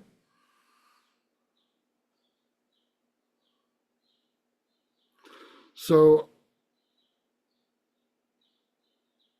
this is something that is very subtle, and comes as a result of the path of accumulation and the path of application being stabilized to a large degree. We're not going to be able to get to that subtlety of this guru yoga, this interior guru yoga, becoming apparent unless, these other things have really been mastered to a fair degree. We may get shards of light, that are these insights, but not enough to really work with. They may be inspirational, say, oh, there's something there and I want to work at them. But nevertheless, it should be that this is part of the process. This is part of the Five-Fold Path of Mahamudra, and it should bring to bear the importance of the accumulation part and the application part, and create an aspiration for us, a motivation for us to work at those two levels as hard as we can, as often as we can, in order to get to the next parts, if that's indeed where you want to go. So it's to say that there's something else, at the next level, and it's worthwhile to have that in our minds, that there's something there, and I need to be working for that, and that I will experience that through these glimpses, the glimpse after glimpse.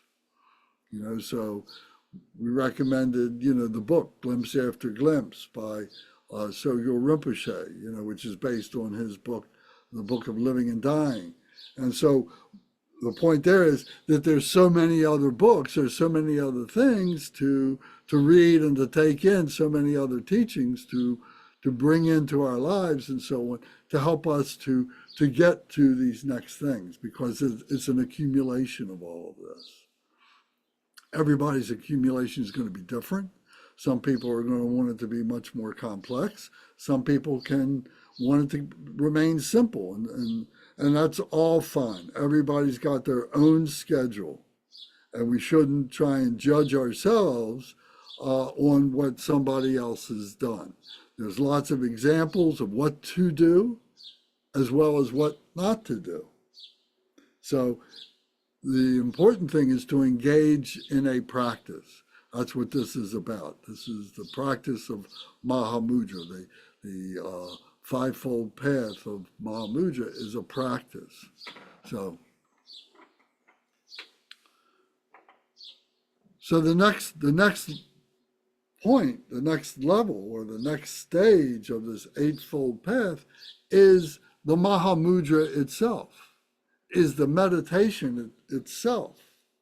That now we have been able to stabilize, we've been able to have these insights, and have these insights, to the point that it's not disturbing us. Whatever's coming up, is quickly processed and allowed to disappear. Maybe not disappear is the right word, to become invisible, to not have to dwell on it. It's there if we need to examine it, but if we've examined it 2 or 3 or 4 or 5 times, it's time to let it go. We have to make decisions to let things go and so on. So when we get to this meditation part, we experience things at a worldly level, and we experience things at a beyond the world level. So at the worldly level, we can see that this graduated path of mental activity, of equanimity, a sense of well-being, of a subtlety of peacefulness, a well-being. The equanimity is stable. And then it goes to this level of formlessness. So we're sitting there and we're thinking, oh, wow, everything, I'm really feeling great. This is really cool. I've got a sense of myself, and I'm going through this process. You feel yourself going through this process, and you can identify these four different levels that I'm just talking about. These are the form absorptions. And then you kind of, go through that, and then there are these four formlessnesses that you really, at the time that it's happening, you're not aware of. Or you're aware of it, but you're not intellectually thinking about it. But when you come out of it, you can reflect back on, say, and you can kind of recognize what those were. So those four formlessnesses would be an increasing sense of the nature of space. You really begin to understand what space is. You begin to experience space. That we increase the infinity of consciousness. That we begin to see consciousness, how consciousness is operating, or how there's a consciousness of this, that, and the other. There's a consciousness of space. What does that mean? But the experience of that. Then the increasing of nothing whatsoever. That there's this, point of seemingly nothingness. And of course, if you're disturbed by, oh, where's my mind? Why isn't my mind? My mind has to process this. What is this? And this is blowing my mind. And that becomes a disturbance. That has to be dealt with in a way of allowing ourselves the permission to leave that, to recognize that the mind is just a tool. It's one of the concepts. So this goes back to the accumulation of wisdom and so on like that, and then the dissolutions that we're doing in the Deity Yoga stage and the insight stage and so on. It kind of all goes back to that, so that by the time it gets to the meditation point, it becomes seamless, effortless. But we can look back and we can see these things, and we can see if there was a disturbance, what the disturbance was, and know that, oh, I need to go back and work on this particular aspect or that particular aspect. So this is increasing of nothing whatsoever. And then the fourth part of this formless state is the neither perception or non-perception. There is this simple abiding in the spaciousness.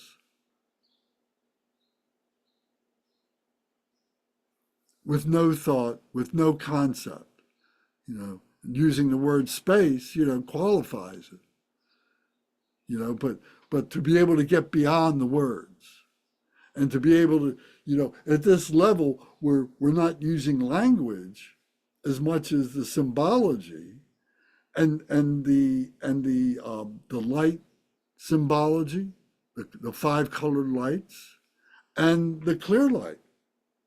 The clear light, is what manifests the five colored lights. And the five colored lights have their meaning, their symbology, which is, expressed in terms of the five Buddha families. So to be able to get all that, and to be thinking now, not with the brain, but allowing the heart thoughts. Just opening up the heart and allowing that to happen.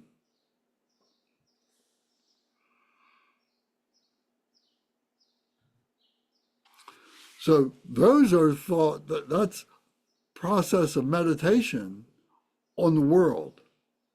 Phenomenal stuff, mental stuff.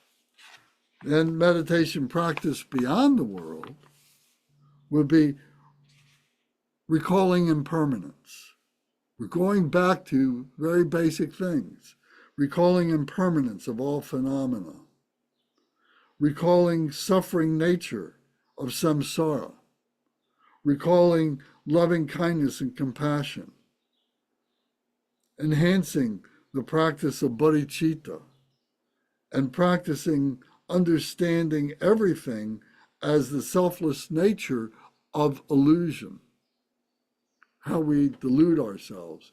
So this meditation now is we've had this very formless spacelessness, and now we're coming into this meditation that we take with us. It's like the post-meditation.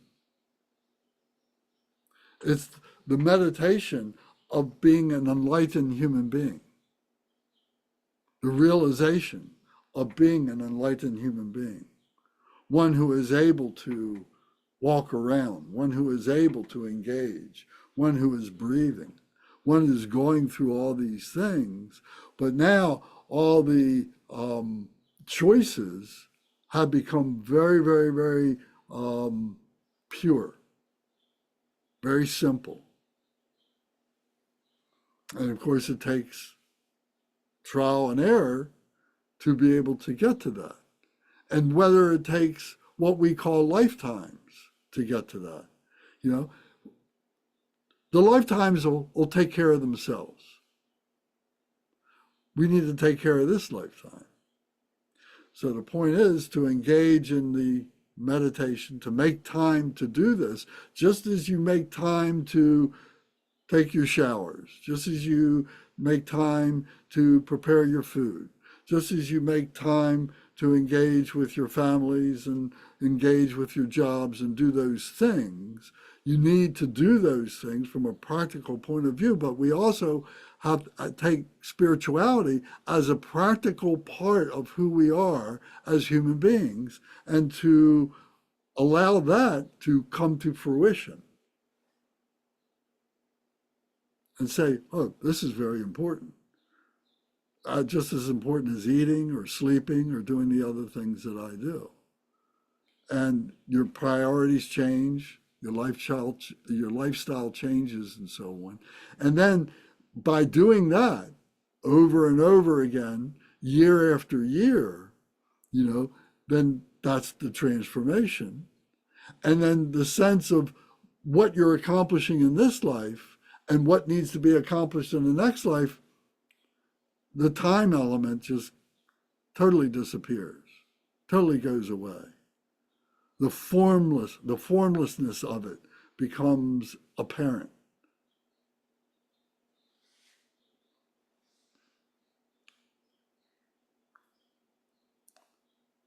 So then again, we reflect on the Eightfold Path and we see how we are engaging the Eightfold Path to eliminate our suffering. And having mastered that, we become guru for the benefit of others. We begin to see that coming up naturally. That arises naturally. It's part of the post-meditation. It doesn't mean we go around knocking on doors and going up to people and shaking them and so on. But it's there when it needs to be. And the skillful means of how to exude that becomes self-apparent. The wisdom of how to do that, how to engage with other beings. And most often than not, it is simply from one heart to another. It's not from the brain. It's not from the speech. It's from the spiritual, from one to another. And you may have met beings like that who operate at that level, whether it's your root guru, whether it's Garchen Rinpoche or one of the Khenpos or His Holiness the Dalai Lama or the Pope or whomever you hold in that kind of level, but when you're in their presence, and their presence is omnidirectional and omnipotent,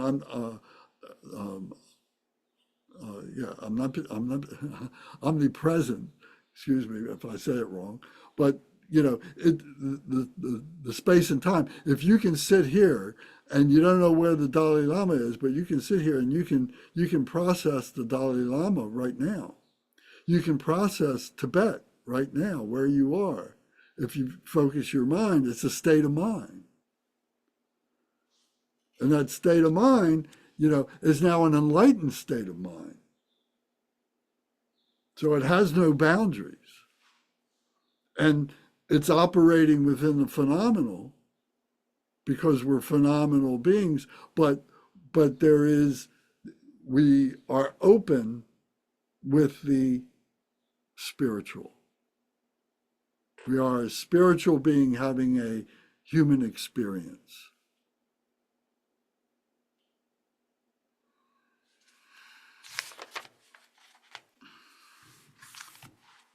So let's talk about that.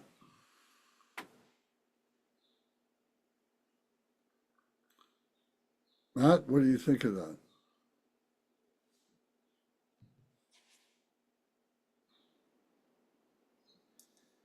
I don't know, there's a lot there. I guess I'm thinking too, and maybe we'll touch on this after we get to the, kind of wrap up with the Five-Fold Path of how sequential it has to be versus how much of it is practiced simultaneously. And like we've talked about before, our the sadhanas are the Five-Fold Path of Mahamudra is kind of built into the sadhanas as well, where they're kind of all practiced or gone through within one sadhana. So I'd be interested to hear people's perspective and your perspective, Lance, of like how sequentially do these things need to be practiced versus how much should they be tried to practice simultaneously? Something I was thinking. I think being introduced as we are now, and we've talked about this before, and I have to think that it means more to everybody today than it did before because you've had more experience with this whole process in which to be able to, couch this, to be able to say, oh yes, now I understand things are coming into focus a little bit more. So the point is that there is a sequence to it, but there also is a interdependence of it. There's an interconnection of that becomes more and more apparent as you sequentially go through it over and over again. So for now, we need to concentrate on the accumulation part. How adept are we in the samadhi? How adept are we in the stages of meditation of bodhicitta? How are we the embodiment of that? Can we say that, yes, I've been a master of that. I can think about it. I can talk about it. I can write it.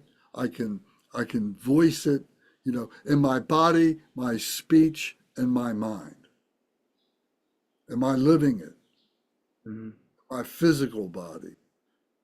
Am I speaking it? Am I thinking it? Am I in my voice body? In my speech body? And is it stable in my heart body? And only each one of us can answer that for ourselves. So we keep at that level, we keep coming back to it. Even if we say, okay, I've gotten to this level, but now I'm going to go do a sadhana in the Deity Yoga part, which is the next part, and it helps me to recognize, oh, I need to do more work back here, so it has a reciprocal effect.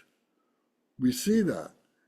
So there's a sequence to it, but it is a sequence that is altogether knowing that there's this five-fold path, and we'll have moments of clarity at any time. We'll have moments of Mahamudra at any time. We're already enlightened beings. And if we can clear away the junk, you know, if it'll be there. It may only come like a click of a finger, and it may disappear like the click of a finger. But that click of a finger in a timeless zone is forever. It's transformative. So the key is to keep ourselves in this mode, in this, you know, meditative mode. And give Yeah. yourself 5 minutes. Can you get back to it? I'm sorry. What were you going to say, Matt? No, I didn't mean to interrupt. Yeah, because I've been, and I know you and I talked about this a little while ago, individually, but yeah, I've been very much drawn to like really simplifying my practice in a lot of the structure that's laid out in our book, but yeah, focusing on the shamatha of just quieting my mind more and more, and then practicing some of these like metta or bodhicitta type of practices, and then remembering impermanence and some of the stuff that's in there with the four thoughts has been definitely what I've been drawn to recently, and feeling like I need to continue to solidify for myself. But I mean, more specifically to your original question, I don't know if I have really many insights or things to add related to the Mahamudra meditation itself, and what you were talking about with like the fourth part of the path. Okay. Well, you know it's there. And that's the point of this, is to be able to give this a much bigger context in which all this is happening. Yeah, it's very helpful. Debbie, you have a comment? Of course I do. I always do. Two, I guess, points I want to make are joyful effort and space. So let's go back to joyful effort. The six paramitas. This is often translated as diligence. And I can't remember which author said, we're going to call it something else, because in the Western world, diligence is something that can have a negative connotation. It's kind of a slog. And Kempo uses the term joyful effort. And he talks about, when I wake up in the morning, I'm like, oh, I have another chance to practice Dharma. And I try to remember that too. That enthusiasm, it's like this constant enthusiasm. I try to remember that, because so much of this is a slog, right? You're trying to get your brain to behave, and your brain does not want to behave. It wants to be in charge. It wants you to care about fight and flight and all these other things, and you're always fighting it. And then when you're doing, when you're going through your meditations and you're drawing yourself into nothing, no self, no object of meditation, all this stuff, your brain and your body are always like, it's like crabs in a bucket. They're always trying to get your mind down here. And so yeah, you're always fighting it, and I'm fighting it just like everybody else. Sometimes I feel like I fight it more than other people, because my brain is just, there's a lot of brain to fight, I guess. It has its own ideas. So it's definitely worth it. And keeping at it, for decades, you do actually see results, which to me is kind of amazing. It's only been in the past few years, actually, that some things have gotten easier. For whatever reason, I'm getting better at things like anger, just dropping it. And, your mind's going spinning around like a hamster wheel, just dropping it. So it just seemed to be getting better. But I also Space is really important, and this is going to sound odd, but I'm an anthropologist and I've seen and read about and practiced many religions. And people generally don't talk about space. And one thing that's definitely, all philosophies, let's call them philosophies, because there's a lot of cultures for whom philosophy and religion have there's no separation point. Everything for them is religion.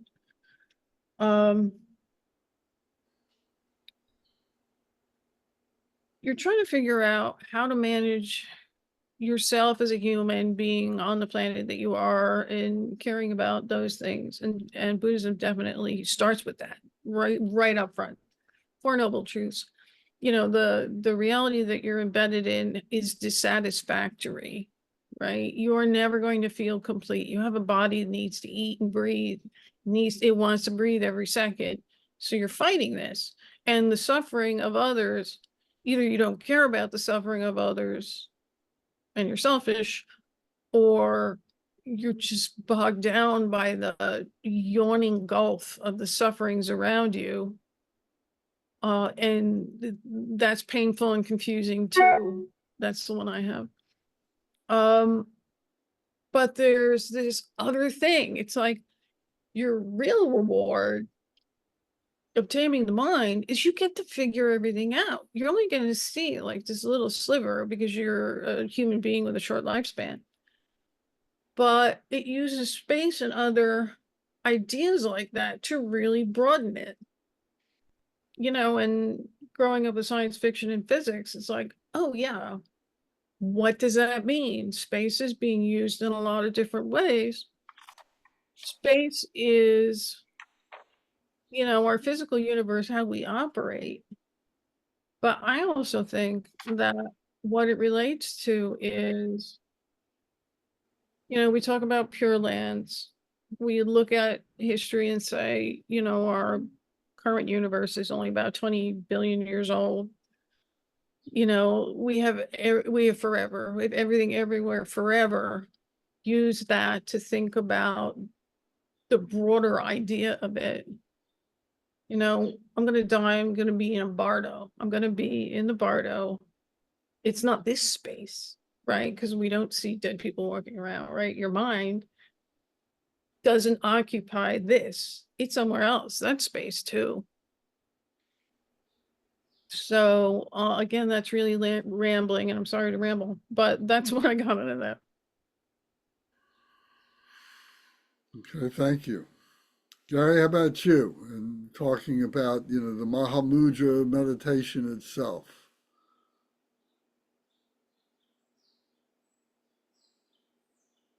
I think that we get back to emptiness. The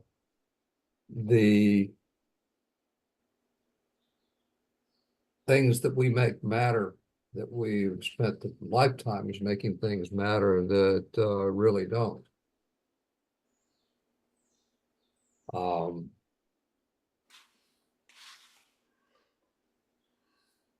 The world is a storm that we navigate for all of us.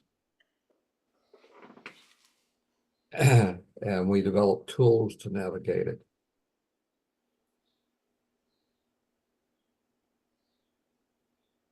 And we seem to end up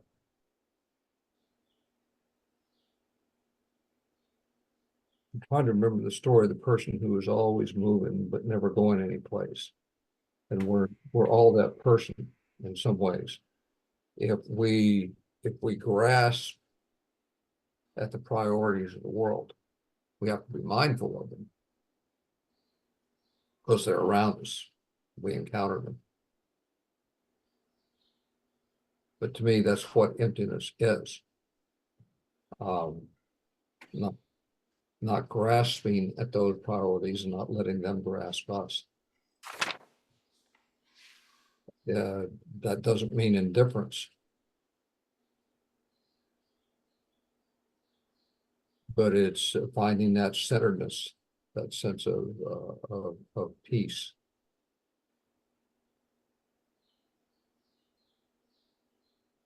And that is the direction that I'm looking for.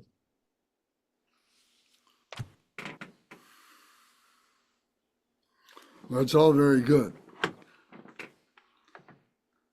So now we come to the fifth part, is the path of realization, or the path of perfection.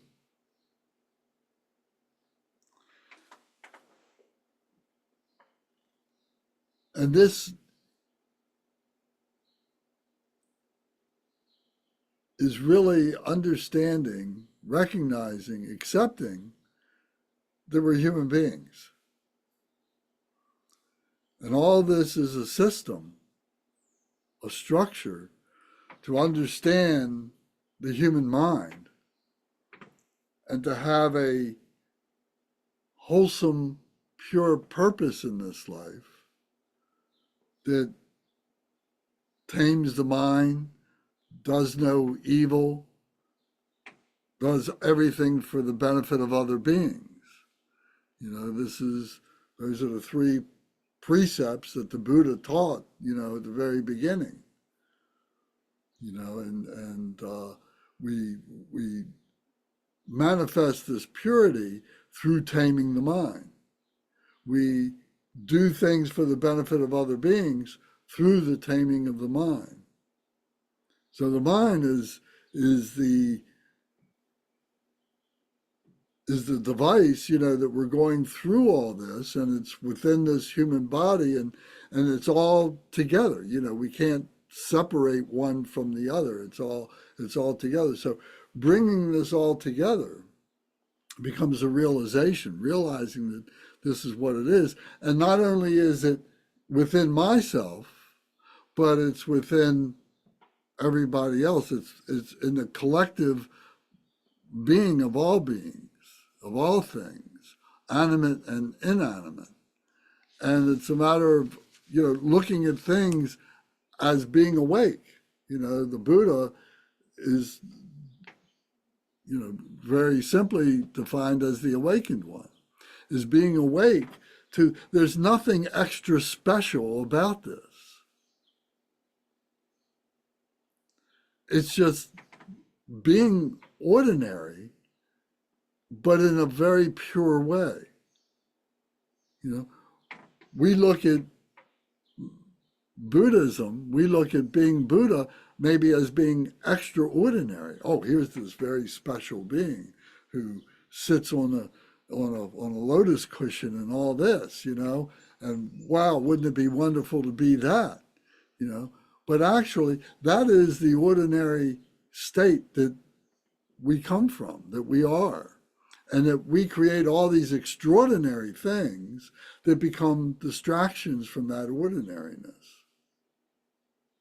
So the awakened one is the one who is able to recognize that and live this life as a Buddha, to live this life as a Buddha field, that this phenomenal nature is my Buddha field. And I've been screwing it up, and everybody else has been screwing it up all this time. They've been defiling my Buddha field. And I'm going to take responsibility for my part in that.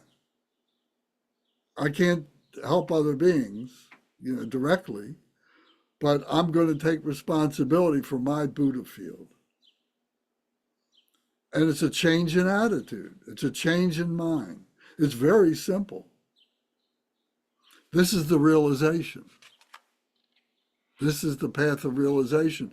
This is having the meditation, having, you know, seen all these things, putting it through the grinder, chopping it all up until it just becomes clear light. And then saying, okay, here it is. Now everything I do is for the benefit of other beings, for the benefit of the earth, for the benefit of the cosmos. To see that this is all my Buddha field, my awakened field. And whatever it takes to be happy is probably way more simple than you ever thought it was.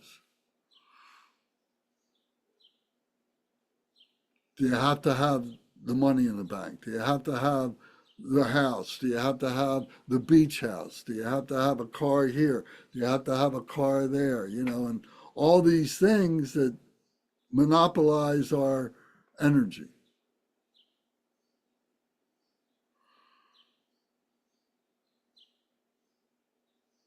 So we develop this Vajra-like consciousness. Vajra means indestructible. This Vajra-like, that we become, resolute, that we become unobstructed, that it becomes hard in the respect that it can't be damaged. It becomes subtle, very subtle. It's easy to suppress. It becomes one taste, that all this is the same. If I take this pencil is made up of the same stuff that I am. It's all one taste. And it's all pervasive, it's everywhere. The space is all pervasive. All this is within the space. The space is everywhere. We are the space. So being able to do this and then to dedicate all our activity for the benefit of bringing this peacefulness, this nirvana, this sense of nirvana to all beings, is the realization that this is, just as I had to do all these things to accumulate, just as I had to do all these things for the application, just as I had to do these things for the insight, just as I had to do these things for the meditation, now I have to do these things for the realization. I have to keep doing this. It's part of the movement.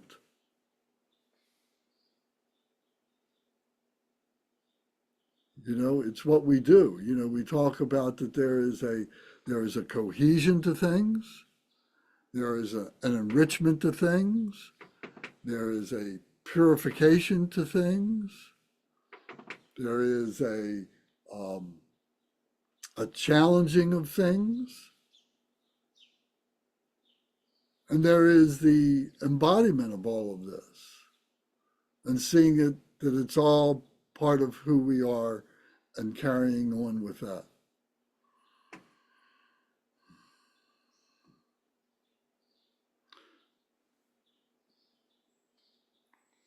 Is there any comments about that?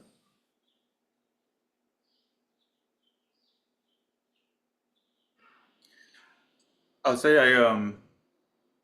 my experience when you were talking, quickly when you started with the phrase of like being ordinary in a very pure way, and as you're going forward from there, my experience in the moment since then, it's very much of like my awareness like really like kind of expanding or something, or and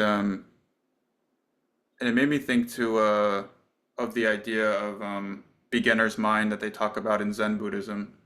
And there was something about the quality when I first learned about Buddhism, maybe 15 years ago, or some of these ideas that I miss, like the freshness and like kind of magic of it or something, before the mind had a chance to, concretize it, or make it something solid, or put it into little file somewhere or something in my mind as another thing that I know about or have experienced or something. But yeah, like the being ordinary in a very pure way, and this being the Buddha field. I don't know. It's like there's a great kind of tragedy to the way that the mind makes things ordinary. These things that are like, when you step back, it's like it's like it's magic almost. Even just the fact that we're conscious or aware at all. It's I don't know. I don't know how to express what I'm trying to say, or the experience of it or something, but I felt the shift in a very interesting way when you were talking. So I just wanted to share that. Very good. Thank you. I've been thinking about atomic energy, and you know, there's the gravity, there's the electromagnetic, there's the strong force, and there's the weak force. The weak force is like the evolution, is like, you know, breaking free. We're being bound up by the gravity. We're moving by ways of electromagnetics. And the strong is holding us together at a very basic level. The gravity would be more like, you know, the effect that we have on each other. But this binding together, you know, would be what keeps us individual. But then the weak force is that which is trying to be free. And it's so easily suppressed by the strong force, the electromechanical or electromagnetic, and the gravity. But it's the free thing is what we're trying to really accomplish. And that becomes the key to the meditation. That becomes the key to the bardos. Which is, the bardos is just a metaphor for meditation. We don't know if the bardos exist. What happens when we die?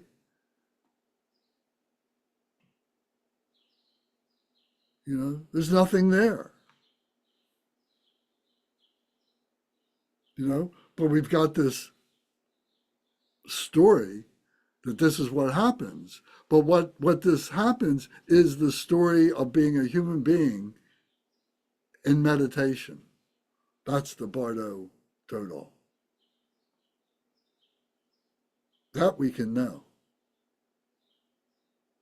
If it pertains to the afterlife, death, okay. But if it doesn't, because it really doesn't exist as we think it does, okay too.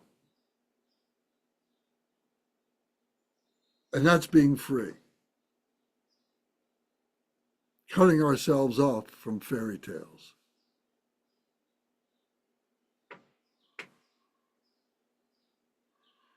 Gary, you're nodding your head. What do you think about that?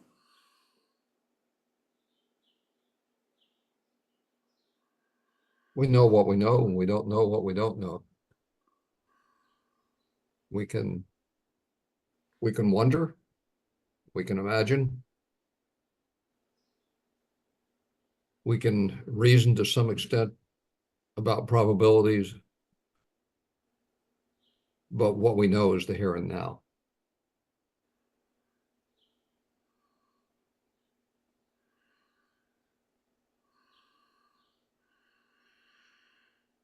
Okay, thank you. Debbie, you get the last word. I get the last word, thank you. You know, when you started this, the thing I immediately thought was, you know, the Dalai Lama says it all of the time. I'm just a simple monk. And he means it, right? It's not false modesty.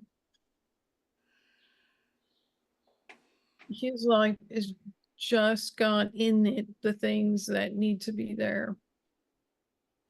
And he has been the focus of so much attention, and he's holding so many people's lives together. And he knows that the only way to do that is to stay a simple monk, right? He doesn't need to have the best brocade. He doesn't, you know, he lives pretty simply in a place that's pretty pared down in Dharamsala. And he just focuses on the here and now, because I think he's a decision maker. He's a government official. So that's the kind of government that you get when somebody is just a simple monk. And, you know, Garchin is the same way. He's just this amazing being. And when you're with him, you can see that also. He sees his life, he sees himself as very simple.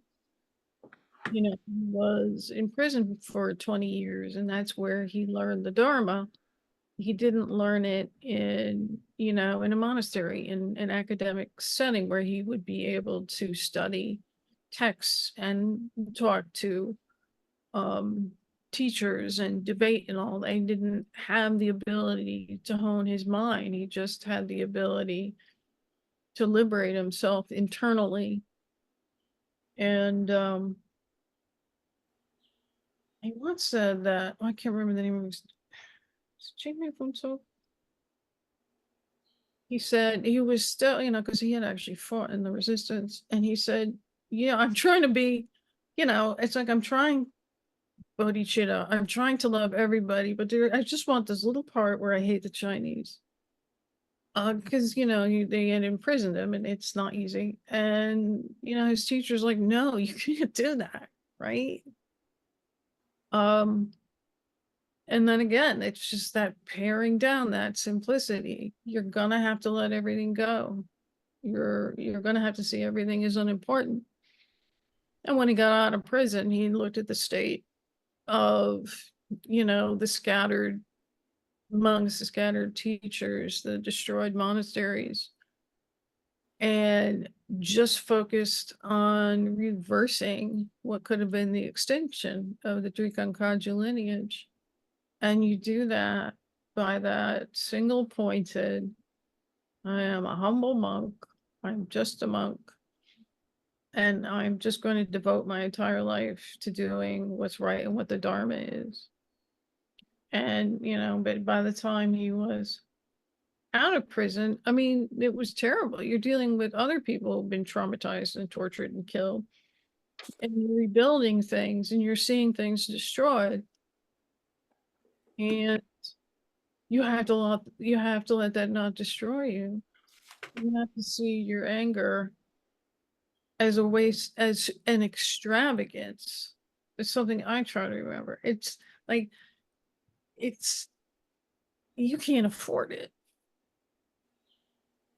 right? So that's what I think, because I don't have that. I don't have enlightenment. I can't do bodhicitta 24/7, so I can't speak to what that's like. But we have really good examples around us. And we have, not to be cloying, but we have you, Lance, who has taken everything you've learned and all your insights, and you are transforming it into this vehicle to help other people. People who, these things are sitting on YouTube, people who you'll never meet. And it's vital you do that. So that's what I have. Well, thank you very much. We all do this together, so I appreciate that. And this comes from this whole thing really comes from chapter 18 in the Jewel Ornament of Liberation, the aspects of the five paths. So if you've got the outline book that I sent to most everybody, it's in here, and starts on page 27. So I know some of you have been taking notes and so on, but you can bounce those notes against, the outline and the Jewel Ornament of Liberation, and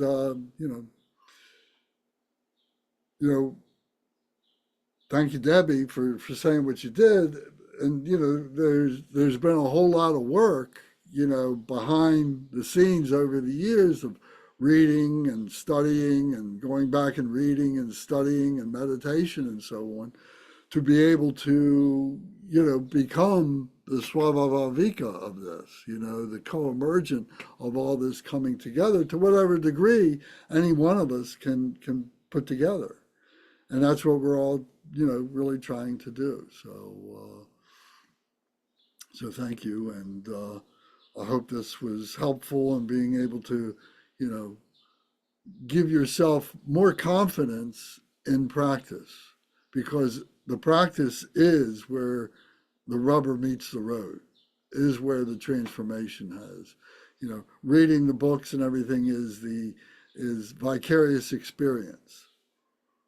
But when you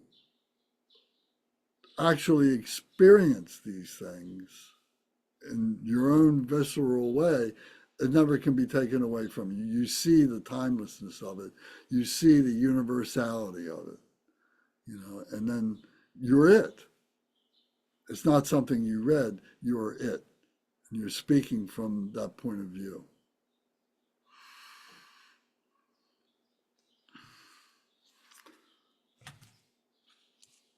All right.